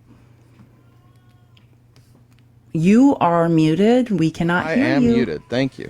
As a non-legal scholar, as a non-attorney, like some of these charges, like I would imagine some of them would be appealed. Specifically, the idea that Trump tried to get Raffensperger to violate his oath of office. I think that there's solid evidence there, and if you then for sure, yeah. So I think some of this stuff in my perusing, and if somebody's a better legal mind than me and I'm way off, please let me know. But some of these, to me, it seems like are going to be appealed, because that call to Raffensperger, in my opinion, is pretty cut and dry. And so if the language just wasn't specific enough to say what they were trying to get him to do in violating his oath of office, I would imagine you would have an appeal and they would at least address that. I agree. I'm just kidding. No, you're totally right, especially with the Raffensperger one. But yeah, I assume they'll fire back on appeal. Like we're going to exchange court documents, right? Like we're talking about something that was added to the docket and hasn't been answered yet. So we shall wait and see. But no, yeah, this Mittens is here, everyone. Hi, Mittens. I also think it's important to look at like the reporting across the board. This doesn't seem like something that is really up for debate, that the judge made the wrong ruling here. I haven't seen really anybody saying the judge ruled incorrectly here. I'm sure there's people that are, but across the board, the reporting I've seen, most people are like, yeah, well, this makes sense. What the judge said makes sense. It's overly broad. So yeah. I don't think it's something that anybody really should be upset about or worried about. If they think that they have if Fani Willis and her team think that they have specific instances of soliciting somebody to violate their oath of office, we'll see an appeal and we'll see more detail. And if not, then it's probably just going to go away. And again, as I read the court documents and like what he's talking about, he's saying not be more specific about the instance, like, but be more specific about what oath. What are you talking about? Like, you know what I mean? Like, yeah. And that is tricky too. Like, depending on which officer you're talking about, depending on which person you're talking about, like it could be a different oath. It could be a specific part of oath that some people take and some don't. So he's saying, give me some more information or we're letting this go. So it's just simple back and forth of a trial. So yeah, like to me, Democrat. What? Somebody said Mittens is a Democrat. Mittens is a Democrat. Is that true? He's a leftist, communist. All right. He is a communist. He would run a commune if he had a choice. He is amazing. He's the I feel like he's a little controlling, though. I don't know if he's somebody you want to put in charge. He is. I created this problem, though. If I just answer him, like every time he meows, I'm like, do you need something? You know what I mean? Like how people, what's it called? The Ferber method, where you're supposed to just let your child cry so they, stop being so dependent, which sounds, I don't know if I agree with that. Yeah. Exactly. I don't know. I don't think I could do it. I can't do it with a cat. So, oh, thank you so much. So I definitely can't do it I couldn't do it with a human. I can't. Yeah, my mom was great at that. My mom should be the poster mother for the Ferber method. Yeah, and you want your kid to wind up like Felice. Yeah, exactly. This is what happens when you don't come when your child cries. Yeah, I do Just kidding. Right, anyways, I don't have anything else to add to that. Do you think that's, I think it's pretty, we don't have that much information. This is a court filing. So again, either there will be a response or we'll be left like it is. But basically he's saying it's too broad. Give me more information. Okay, so we can move on. I just want to play. Jim Jordan did an interview, sneeze, after the hearings. Sorry. Cutest sneeze I've ever heard. And Jim Jordan is full. Goes to Jim Jordan is not smart. But you're right. He does have good narrative. He's trying to put forth propaganda narratives, but it's just none of this is true. I think the best way to explain Jim Jordan is he sounds smarter than he is. He comes across as somebody who is breaking things down into simple terms, but anytime he's asked to expound on those, he has nothing to say. He just actually I think that's the height of where he's actually at. I think he talks exactly how smart he is. So it's compelling, but if you try and go into depth, he's incapable of doing that. That's okay. That is a very good explanation. Yeah, he makes these statements, and you're like, "Oh, this guy knows what he's talking about." And if you're like, "Could you elaborate?" No. The answer is, I absolutely cannot elaborate because that's the only information I have about this topic. As you have offered that Biden has made mistakes, and certainly objectively there are mistakes made, and there have been statements that are known as the gaffes and beyond, but there was also a montage played of Donald Trump doing something, talking about not knowing the dates of his marriage, confusing the names of world leaders. I wonder why, if the notion is that there is a double standard being placed on Donald Trump, isn't it true that there's also a double standard then for President Biden with respect to his mistakes? Why should the American people credit? That's what you call a line of logic. You see what she did there? This is my point. If you want, it can't be just one-sided. But this is where, when you're in a cult, there's no logic. You can't follow the line of logic. One versus the other, if both make similar mistakes that have been played in that actual hearing. Laura, come on. And there are three people who've run for president the last 3 cycles: Secretary Clinton, President Biden, and President Trump. All three have been accused of mishandling classified information. Only one is getting prosecuted: Hillary Clinton. Do you see how simple that is? It's good, right? Because to a simpleton, it's oh, that makes some sense. No, that makes no sense. That's not true. But you're right. None of them are being prosecuted for mishandling classified documents. Again, not one that's of them, the answer. Including Trump. No one is prosecuted for stealing classified documents. No one is. Not even Trump. Trump's being charged with his cover-up. But if you don't know what people were charged for, that's compelling. That's the problem with Jim Jordan. He has just enough knowledge to be dangerous to those who don't know what's actually happening. He wasn't charged for mishandling classified documents. He was charged for obstruction. It's different. That's why the other two didn't get charged. And don't let Jim Jordan be your wrestling coach either. I'd also like to point out, only 2 of them, 2 of those 3, have been investigated for mishandling documents. Trump wasn't investigated for mishandling documents. So only the Democrats have actually been investigated for this crime. Trump didn't get investigated for mishandling them yet. I think that's coming now that that's going to be part of the case. But they were just asking him to give them back. They're like, "Can we please have those back?"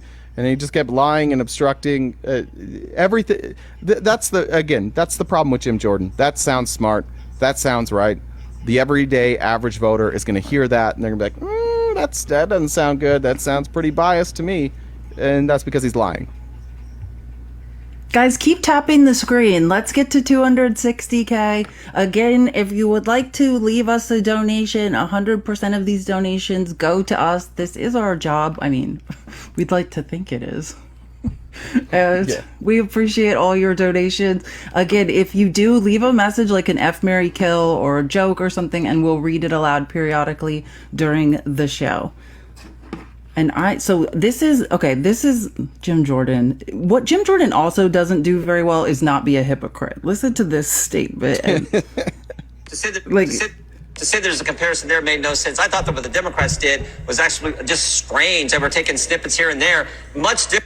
Okay, do you see what he's saying? Like, part of this, Jim Jordan then goes into his second defense, which are like, the Democrats are strange. Like, why would they take snippet? He's talking about the reels, like, during the hearing that were submitted into evidence of like Donald Trump making memory mistakes. This is all they do, is take little snippets of Biden, never the whole picture of a speech, never be like, but overall he makes good points, his policy is working. They take snippets of him stumbling over words or walking off stage, and then but what's good for them is never good when it's used against them. Well, Jordan, in this hearing, when he was saying, like, he was trying to prove that the motive for Biden to hold on to these documents was for his book, he built out this entire narrative, and every once in a while he would stop and on page 208 it's this, or 231 it's this, and he would read literally like 3 words from the no context. Yeah, he did this is exactly what Jim Jordan did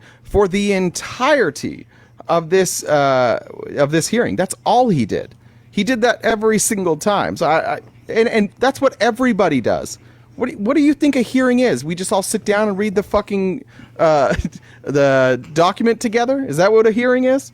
Of course everybody does snippets. Not one. You have 5 minutes. You can't read it out loud in 5 minutes. Literally every person in there is doing that. It's such a weird accusation. That's what every human there is doing. Every human. Okay, even so Marge this is doing it too. Yeah, I didn't hear her. I didn't see her. I don't think she's. I found that striking because you saw some of your colleagues on the other side of the aisle pointing out that Trump also shares some memory lapses. He also does make mistakes. Do you concede that both have a similar issue? Oh, come on. Come on. I mean, everyone makes mistakes in life. Oh, come on. I'm not allowed to say that. For goodness sake. But there is no way you can say President Trump, he's as sharp as they come. His memory is as strong. I was just with him over the weekend. I know it. And the American people can see it for themselves. I found like just starts stuttering and stammering, like then it gets, we've all made mistakes. Well, if we've all made mistakes, do you see what I'm saying? That's a sufficient argument to explain away Trump being senile. But you're trying to make the same argument. So do we all make mistakes and so it's fine for Biden? Like, makes sense. Your argument, your line of logic collapses in on itself. Also, Jim Jordan says that I was just with Trump this weekend. Yeah, we barely saw Jim Jordan because the fun fact about Jim Jordan is he's like 5'4". So Jim Jordan was also at the UFC event, just like about 30 paces behind Donald Trump. If you blinked, you missed him. Yeah, he was there too. And when he says Donald Trump is sharp as a tack, I was with him this weekend. Well, Donald Trump was shaking a lot of people's hands, and then he saw his daughter and his son-in-law, who both got a kiss and a hug, and his grandchild was standing right there trying to get a hug from Grandpa, and Donald Trump didn't even recognize the grandchild had moved on. So I don't know how sharp he is, or maybe he just didn't see him, but he definitely did forget to hug his grandchild. Drew but he hugged says you're everybody height else there. shaming. Drew says height shaming. No, I was just saying it's Drew, hard. I'm saying Drew. I'm joking. Drew, no, Drew, it's just how hard tall to are see him. I was just explaining why some of you may not have known that he was there. There were many tall. Drew, how tall are you? There. So I can understand why you're harping on this. It was great. He was able to sit in the kids section. He didn't need an adult seat. It was great. I really didn't know he was there. I genuinely couldn't see him. I'm telling you, he was on camera for like 12 seconds, and the only reason maybe less. I've seen too much of Jim Jordan. I recognize the top of his head. I recognize his hair. I had to pause it. I was like, is that Jim Jordan? What the why's Jim Jordan there? I'm 5'10". Not 5'8". I don't. But I'm There's no surprised. shame. There's no shame in being 5'8". I'm or 5'9" 5'2", and 3/4. or 5'4", or there's no shame in being whatever height you are. You have no control over that, so who cares? But I was know just exactly pointing how out tall I am. that nobody saw Jim Jordan because he was surrounded by giant Secret Service people. So. I feel both ways. Like, I am 5'9" and 3/4. So for a woman, like, in life, I'm tall, but like for a Division I volleyball player, I was the shortest like person to play front row. So like I feel like I have both experiences. Like I'm like a bitter short person, but like in sports, but then like in life, everyone's like, you're really tall. So it's like, yeah. And compared to a redwood tree, you're quite small. That's I've seen redwoods. They are huge. Air Max makes me 6 feet. If Air Max makes you 6 feet, you could be like 5'6". So comfortable. Air Max made I'm like gonna play. I have a Moskowitz clip. Please. Air Max makes golf shoes, and I bought a pair, and I had to like not wear them because it made me so much taller that it screwed up my golf swing because I was like I had to hunch over more. I'm like I can't wear these because it made me too tall. I'm 4'11". I love how everyone's just saying their heights. We're all learning about each other. This is great. Drew, I didn't see your height.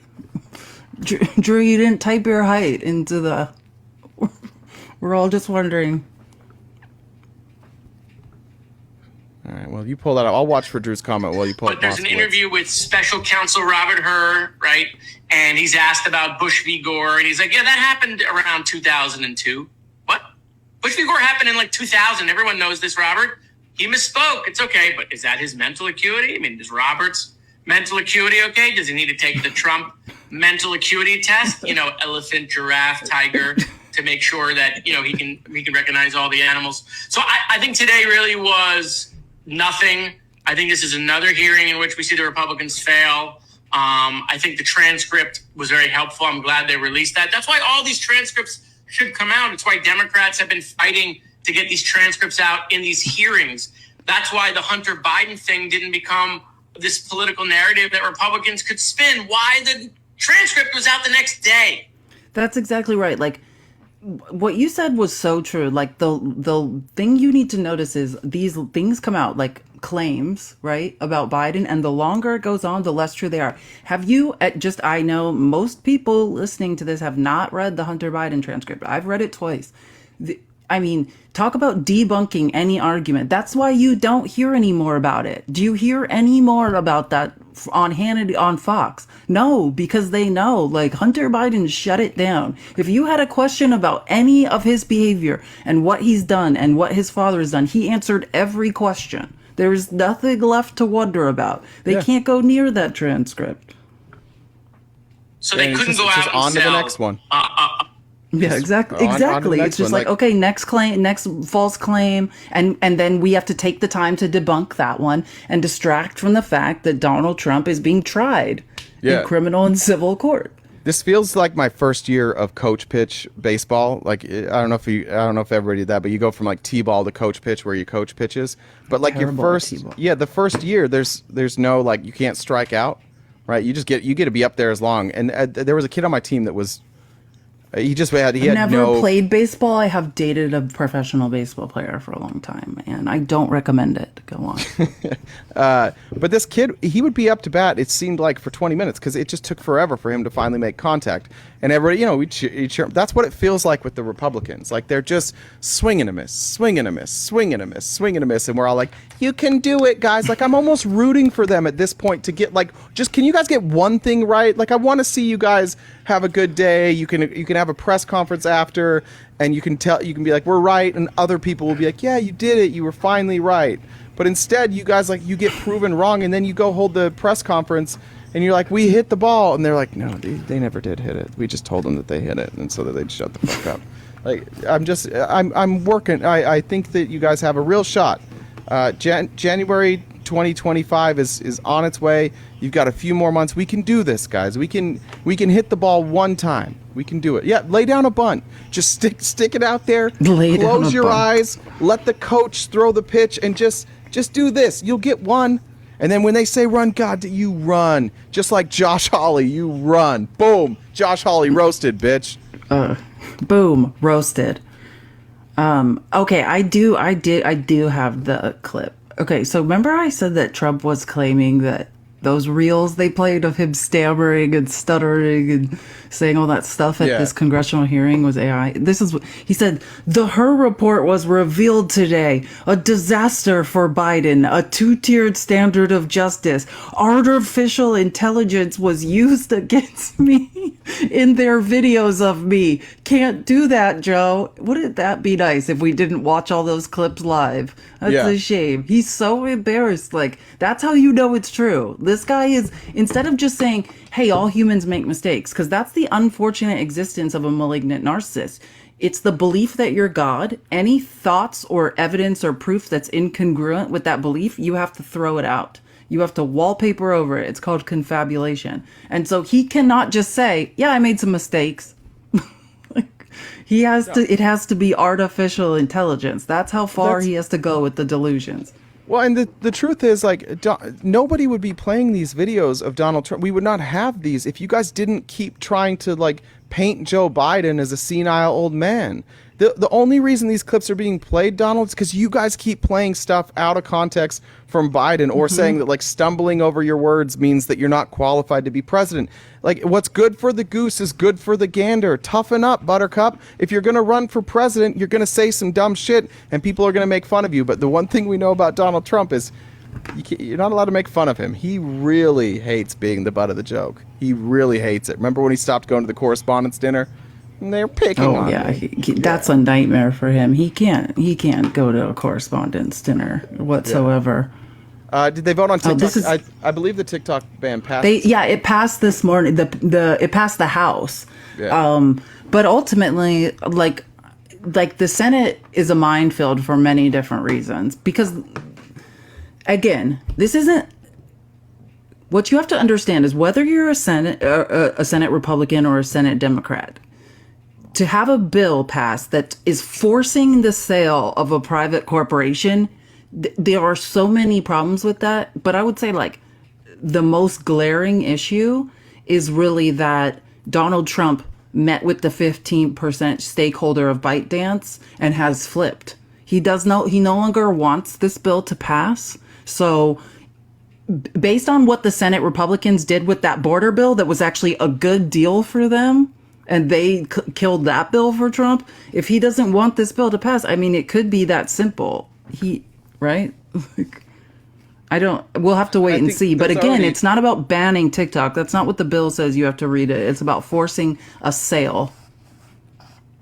Yeah, there's already people lining up saying they're going to buy it too. I've had a lot of people reach out, family and friends that are concerned because they know this is what we do, asking just if I'm concerned about TikTok being banned. No, there's going to be no shortage of attempted buyers. But like Felice said, like, we have monopolies all over this country, and our government does nothing about that. That's what Walmart is buying Vizio while we're all sitting here. You want to talk about monopolies? Walmart is acquiring Vizio.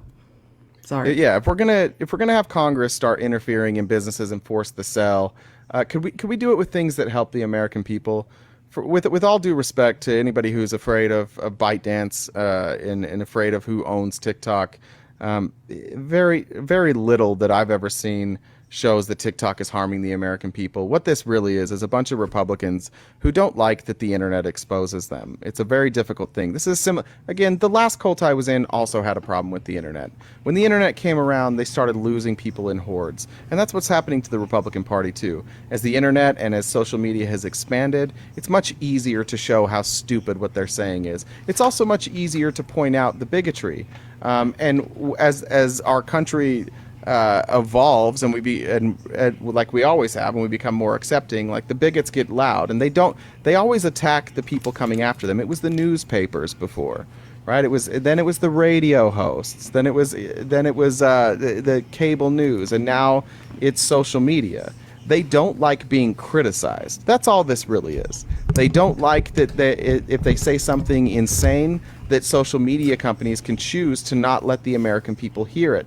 They confuse freedom of speech with forcing people to allow your speech to be amplified on their platform. They don't understand speech. They don't care about speech. The First Amendment means nothing to them. If they had it their way, speech would be compelled and there would be no press, which are the two things that are included in the First Amendment. This is an anti-First Amendment move, and it's just that's the left's argument. Yeah, so that's really the point. Like, from the left, the Democrats are going to have huge problems. You're literally limiting speech of hundreds of millions of Americans and business. You know what I mean? But that's the point. You're talking about limiting our speech. The government, through legislation, limiting American speech. So the left is going to come with huge First Amendment arguments. And then the right, oh, thanks, Drew. And then the right is going to come with the, you cannot force a sale of a private corporation. This is free market capitalism, right? So that's when I say it's a minefield to get through the Senate. It's a minefield. And I would say that, not because I believe like Trump is all powerful, but he has demonstrated it in the 118th Congress with his ability to kill bills. Again, Trump has signaled after his meeting with the 15% ByteDance stakeholder that he does not want this bill to pass. And if he can do like he did with the border bill, he can kill it in the Senate himself. Yeah.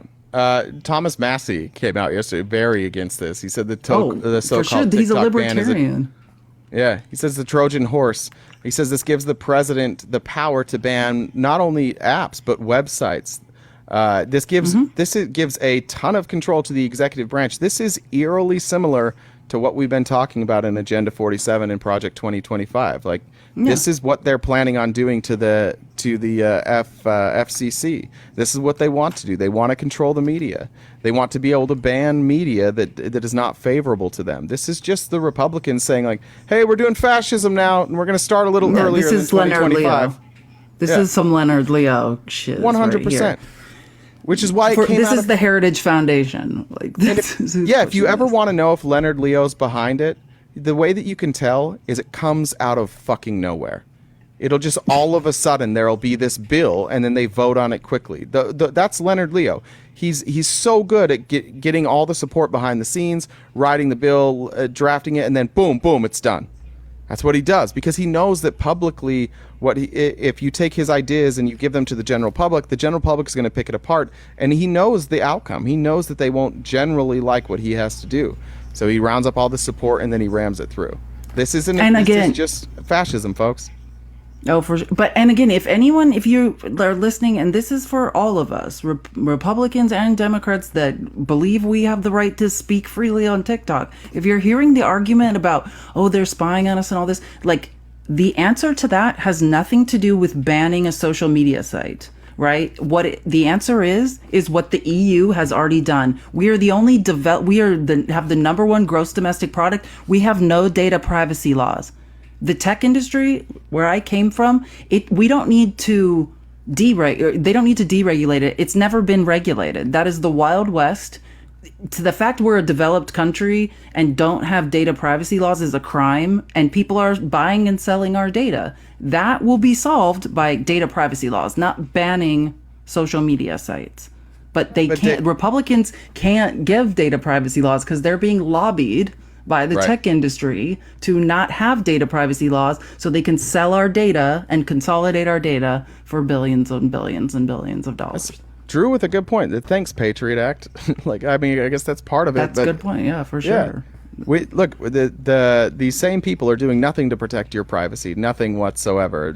Make no bones about it. This is about silencing opposition. This has nothing to do with protecting you or giving you freedom. It has everything to do with, they don't like TikTok. They view TikTok as harmful to the family, as harmful to the politics. I mean, look, politically, TikTok is dominated by the left, and not necessarily what's pushed out in the algorithm, but like I have a hard time finding anybody on the right that's like really that educated on their views. Like the best lives, the best political lives on TikTok, those are all really educated lefties.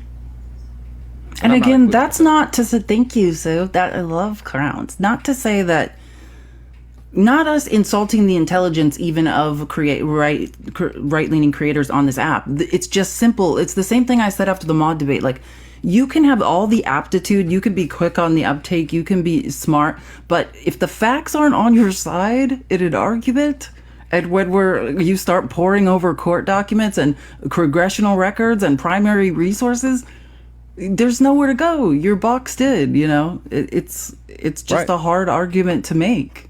And when you're trying to run a cult, that's a problem. That's a real problem. That's why you got to be low information in a cult. Yeah. I'm really enjoying Comer and other Republicans all the time talking about like low IQ Democrat voters. All the time. The projection is unbelievable with James Comer. Yeah, MTG Margarine voted no because Trump said no. She's just ahead of the game. Margarine voted no. Margarine voted. Just be clear. Margarine voted no because Trump said vote no. But he's gonna stop it in the Senate, right? Like that's my opinion. Well, even if he wouldn't alone have the power to stop this, like there are other people, like we said, for other reasons, First Amendment issues, the libertarians and the far left are going to come at it from First Amendment. And then the neocons and the neolibs you can't privately sell, you can't force a sale of a private corporation. Like it's just, that's what we're saying by minefield. Like, there's just too many. There's a lot of problems with this. She's making a little bit of sense on Twitter. She said, as the only member of Congress who has ever been banned from social media, not a flex, by the way, March. I oppose today's TikTok ban bill. This bill would open Pandora's box and create a slippery slope for future government censorship for Americans and our precious First Amendment. And Marge, I would say I agree with you, and I just really hope that you keep that same energy for Project 2025 and Agenda 47. I just keep that same energy about the First Amendment, please. Yeah. Sean said MTG and AOC both voted no. Yeah, that's exactly what I'm saying. The far right and the far left. These are libertarians and like leftists who are saying these are First Amendment issues. You're limiting our speech as Americans. Like it's the First Amendment. Like that is the argument to be made. Yeah. But our Supreme Court is right now dominated by the Heritage Foundation. So thanks, Leonard. Appreciate that. Yeah, thanks so much. I'm going to do an expose on Leonard Leo. It just, every time I start like doing the research, like the financial research, it gets so depressing. You just can't even continue. What's exhausting, I think the hard part is like, when you read the research, it makes sense, but like trying to put that, like break that down into a palatable way, in a way, like it's really, there's so many dots that you have to connect in order, not dots, I guess, like you have to explain a lot of points to see like just how good they are at what they do. Like they're effective for a reason, and they're effective because one, they know what they're doing, but two, they're able to keep so much of it secretive until the law is passed. So trying to connect those dots oftentimes requires going back and like not just looking at the bill, but then looking at what happened after and trying to figure out who was consulted. It's hard. I don't want to help you with that. Oh, I know what I was just thinking. I know I have a segue that I needed to bring up that has something to do with this. Okay, I just remembered it was the TikTok ban. Does he? Somebody said Biden. Yeah, he's gonna sign it. That's stupid. He's gonna sign it. I don't know what part of he said I'll sign it if it comes through. Like, remember that Biden is in like 8 months inside, almost 7 months inside an election. So he's walking a tightrope, right? He says he'll sign it if it comes through. But again, please understand, like, just because the name or the headline you read is TikTok ban, that's not what it's about, right? It's about forcing a sale of a company. So even if he does sign it, there's still like, I guess we didn't go over this. So just to be clear, let's say that this passes the Senate. Let's say Biden signs it. Then we have the courts. There are going to be lawsuits after lawsuits. This is then going to move to the courts. So, like, it's not just, sorry, that's my cat, if anyone can hear this. We can barely hear it when it happens. I think it's louder for you. Yeah, that's I don't support that. Thanks for bringing that up. That's a weird thing that Trump, this is one of the few times I can remember where what Trump wanted didn't happen in the GOP, and Trump is and Biden happens to align with the GOP. This is like a Twilight Zone day.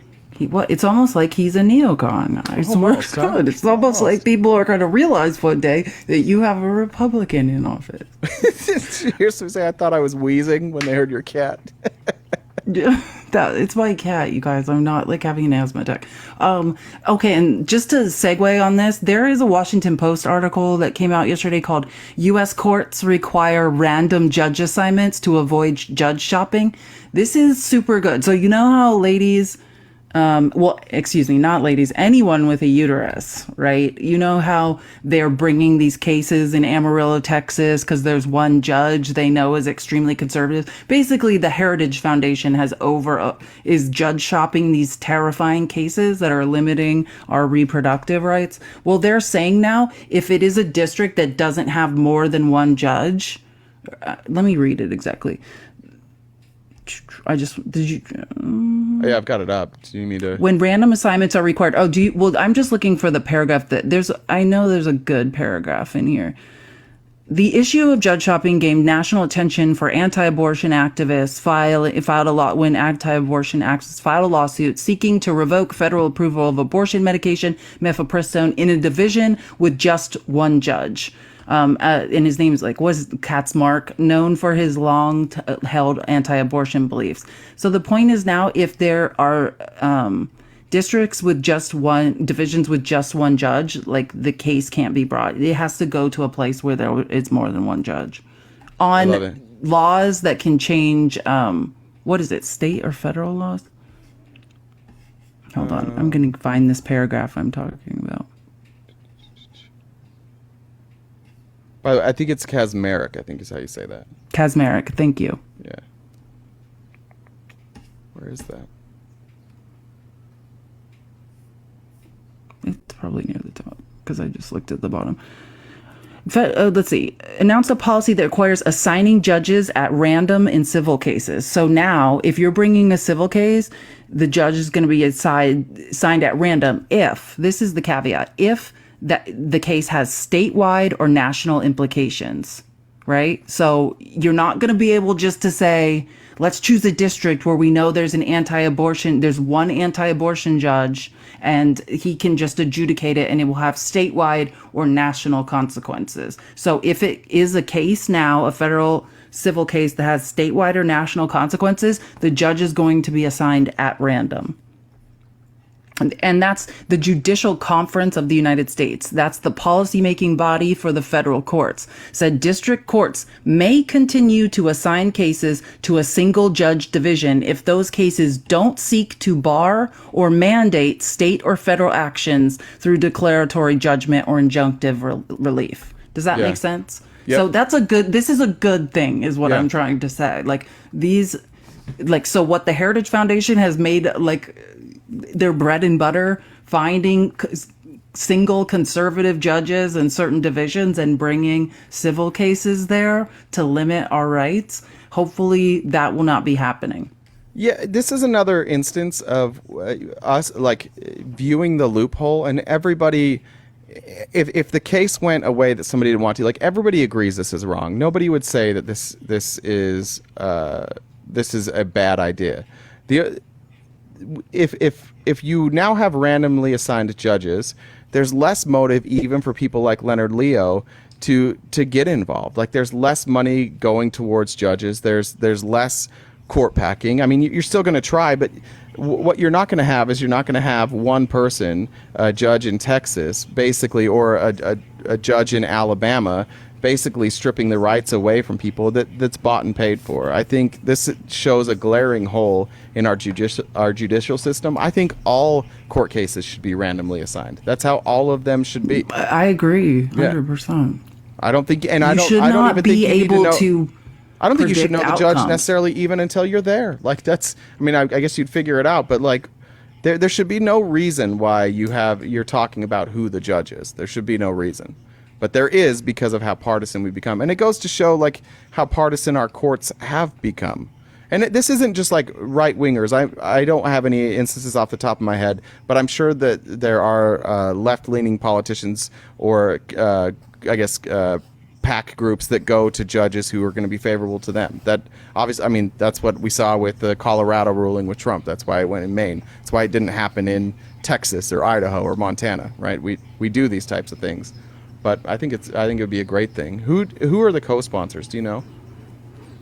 No, it's not a bill. You weren't listening when I was talking. I'm sorry. I was reading. Sorry. I know. The Judicial Conference of the United States, that's the policy-making body for the federal courts. So they set like how they operate. So it's not legislative policy. It's the governing body of the federal courts. Okay, great. I'm in. Yeah, me too. I'm sorry. We do need some good news occasionally. And I was like, thank God. I saw someone right before say like they couldn't. I don't know. Did somebody say there was some bad news? I saw somebody say I couldn't take any more bad news today. I don't know if there was something that we missed. Is there a news story we haven't covered today that me, mom, people are fighting? That's right. That's how we fight. Is there a court case today that we missed that we haven't talked about?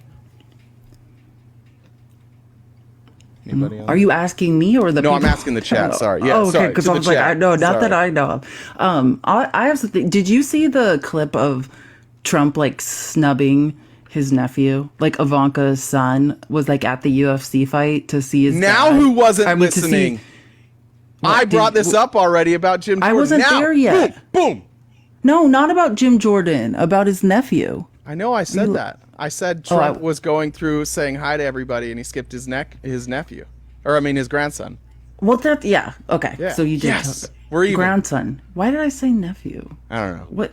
Yeah, okay, not nephew. I don't know why I said that. Guys, this is the first time ever that Felice didn't listen to everything I said and get it right. No, This is just a celebratory moment. That's not the first time All right. I've listened to. Oh, okay. But what I was going to say, though, is so there's an article that Trump, again, like it's his, 15th time that he's now editing articles, right? Like, just like Russian state media, like taking paragraphs out of things, changing articles. And he, again, edited an article that had, like, took that paragraph out where they're, like, saying that Ivanka is furious at him for snubbing her son or whatever. He edited that part out. On True Social, he said, let's see if I can find it. He said, I did not snub my grandson. I ignored him on purpose because he's a bitch. And I don't know. I thought that was rude, to be honest. I don't know why I said that. I think that is kind of rude. Yeah. I want to, and then seemed like a perfectly fine young man. This is another thing. So Jim Jordan was all over Fox and CNN yesterday, and he's like making the argument like that, right? The argument is that Biden used the classified documents for his memoir. Like that's what he needed them for. Yeah. Which is directly refuted in the transcript or in the report, even on page 207. It says that after all, the Afghanistan documents and the 2009 troop surge played no role in Promise Me Dad. But Jim Jordan continues to peddle lies. Sorry, I just needed to say that. Yeah, well, help me understand, like, maybe you can speak Jim Jordan, because I can't. I watched this part, and it's like, he needed these for the book. But the book was reviewed before it was put out. Like all memoirs, the book is reviewed to make sure there's no classified information in there. So why did he need classified documents for his book when his book didn't have classified information? Eric's here. Oh, terrific. Surprise, surprise. So what do you think about Congress banning TikTok? Well, we were just talking about that. Were you not listening, Eric? Yeah. You bully? Oh, We're not for it, Eric. Obviously, it's a First Amendment violation, and you can't force the sale of private corporations in free market capitalism. Even though I don't like capitalism, I think this is very disturbing. Yeah, I was thinking so too. I knew they were going to pass it though, because both Republicans and Democrats both wanted to do it. Normally, they don't agree on shit. I know that's a problem, right? But Trump doesn't agree on it anymore. Oh, I know. It's pretty interesting how the tables turn. Now, I think it's because Trump is a businessman and he saw how much money people are actually making and what's happening on TikTok. You think it's that, or you think maybe the wheels might have got greased a little bit? To say TikTok, no. Did you know that he met with like their largest shareholder right before he changed his mind? I mean, you can say that he got greased all you want, brother. No, I was wondering if you think that. I'm not saying he did or didn't. I'm just wondering. Oh, You were the one that made you're like, this is why he did it. So I just thought maybe I'd throw out some other options that it possibly could be. Jeff Yass. Yeah, that's his name. Different options. There could be a lot of different ones. Yeah, My opinion is what I said. Your opinion is probably what you no, but in the end of February, he met with Jeff Yass. And then after that, because Eric, you have to remember, you guys forget because you are in the cult, Eric, but Trump started this with TikTok. You remember that, right? Trump is the one that wanted to force the sale of TikTok. Just so you know, it does not make you look intelligent saying Trump members are a part of a cult. Yeah, okay. but it makes you look sort of lame, just to let you know. Okay, she didn't say Trump members were part of it. She said you were. And what I said was, I'm not part of a cult.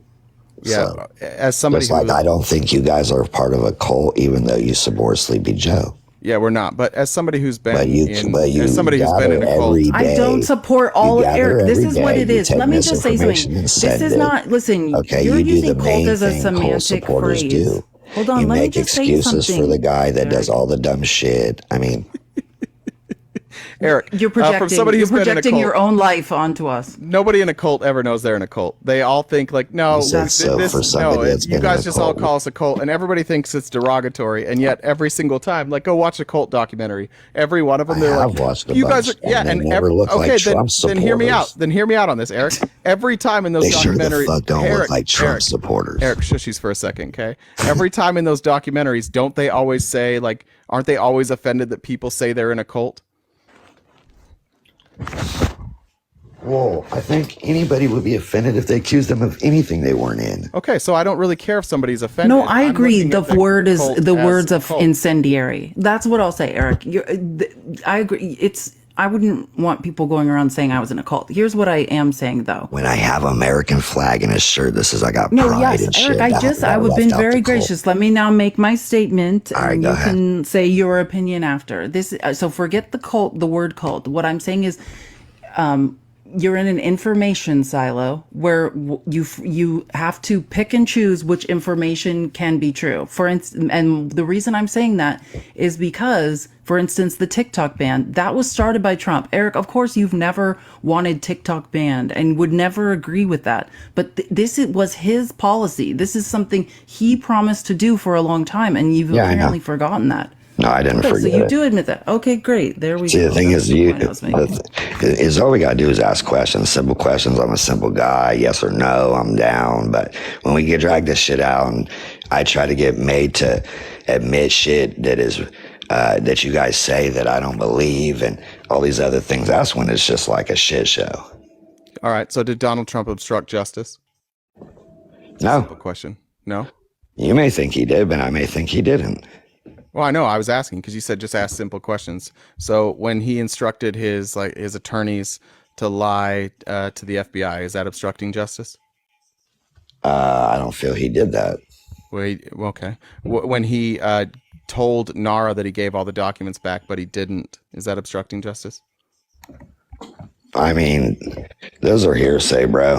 When he moved documents to Bedminster, was that obstructing justice? It's on video, Eric. See, the thing, like I said, RTP. I'm just wondering.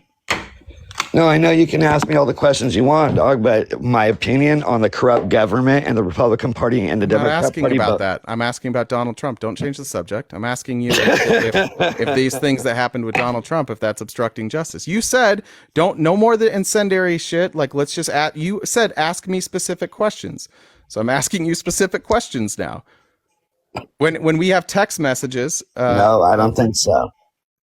Why do you not think it's obstructing justice? Do you think he's allowed to do that? Or you think all the evidence, like the text messages and videos, you think those are all fake? I mean, where can I see these text messages and videos? The indictment. Eric, it's all in the indictment. In a paper indictment, you can watch the videos?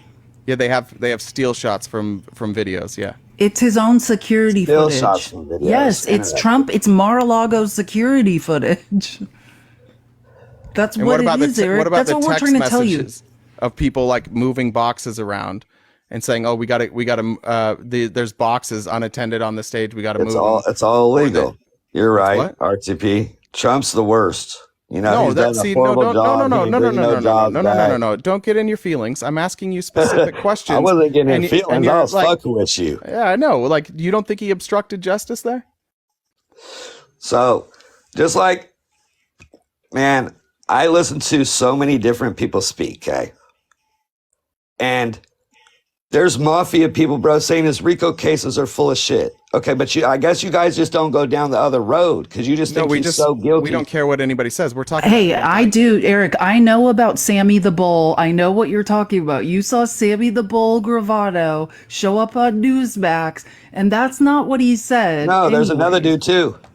There's like 3 other dudes. Not just Sammy. And what's their evidence? Are you just taking their opinion, or do you have like what's the evidence they presented? If I got charged with RICO 4 different times, I think I would know a little bit about RICO. I know, but I'm asking what the evidence is. You're certainly you wouldn't just take their opinion for it. You know what their evidence that they're citing is, right? You wouldn't just listen to somebody's opinion and show up with that. You think I remember all that shit word for word so I could just recite it back to you guys? Well, you don't have to do word for word. Just like generally, what was the evidence they were citing? Generally, RICO goes for mobsters. That's why the law was created. Trump is not a mobster. He did not do the crime that they are saying that he did. Okay, has it been used for non-mobsters? Why was the RICO even created? RTP? Well, so first of all, it was created. Buddy, real quick, can I ask you one question? Yeah, Matt. Yeah, but you got to let me answer if you're going to ask the question. RICO cases didn't even appear there wasn't even a RICO law in Georgia till like the 1980s. They were really late, and Georgia RICO law is very broad, and it was very broad because you know what? There isn't a lot of in Georgia fucking mobsters, and so Georgia recognized that RICO laws.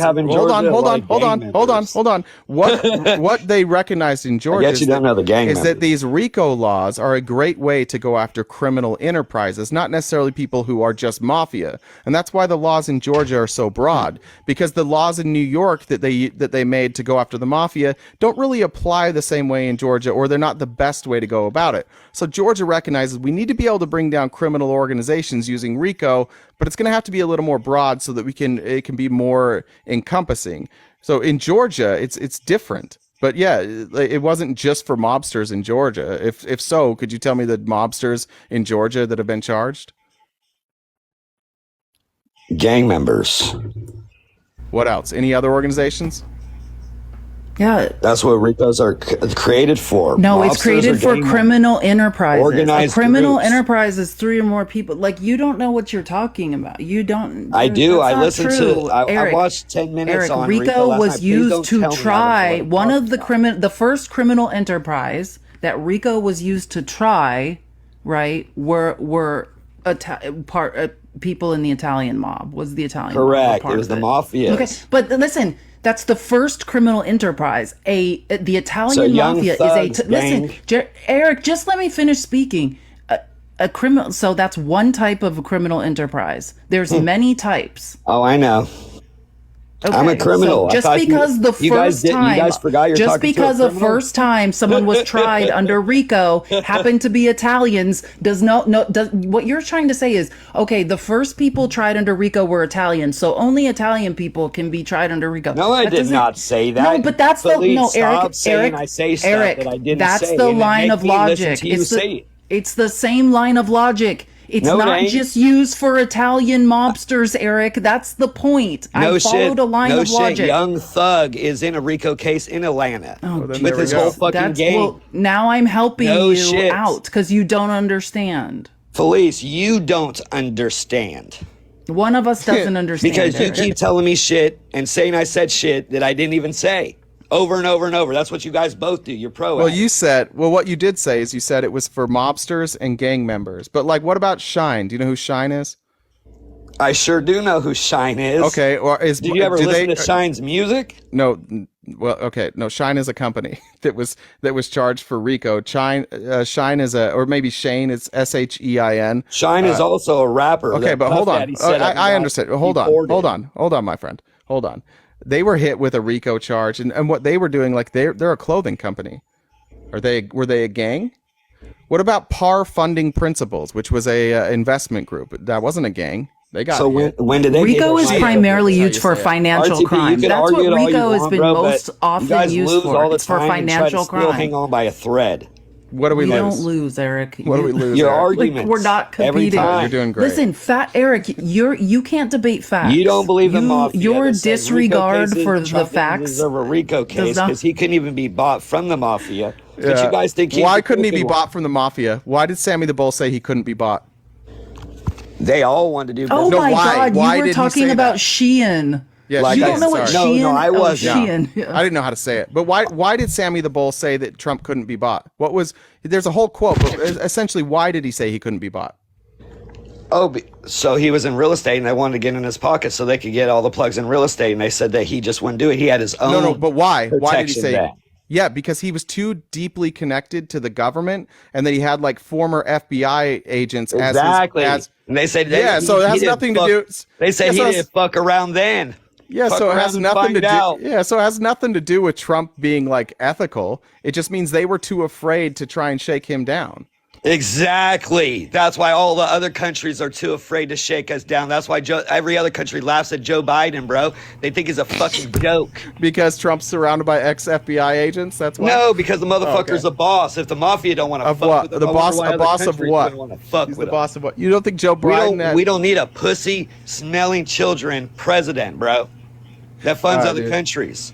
Appreciate it, Eric. But you guys think that that's the winner. I know, Eric. The We have a hard winner. cutoff at 1, and I appreciate you calling Joe Biden horrific things because you don't have. good Listen, arguments. the problem is like we all just have to remember. This is why we should all read, right?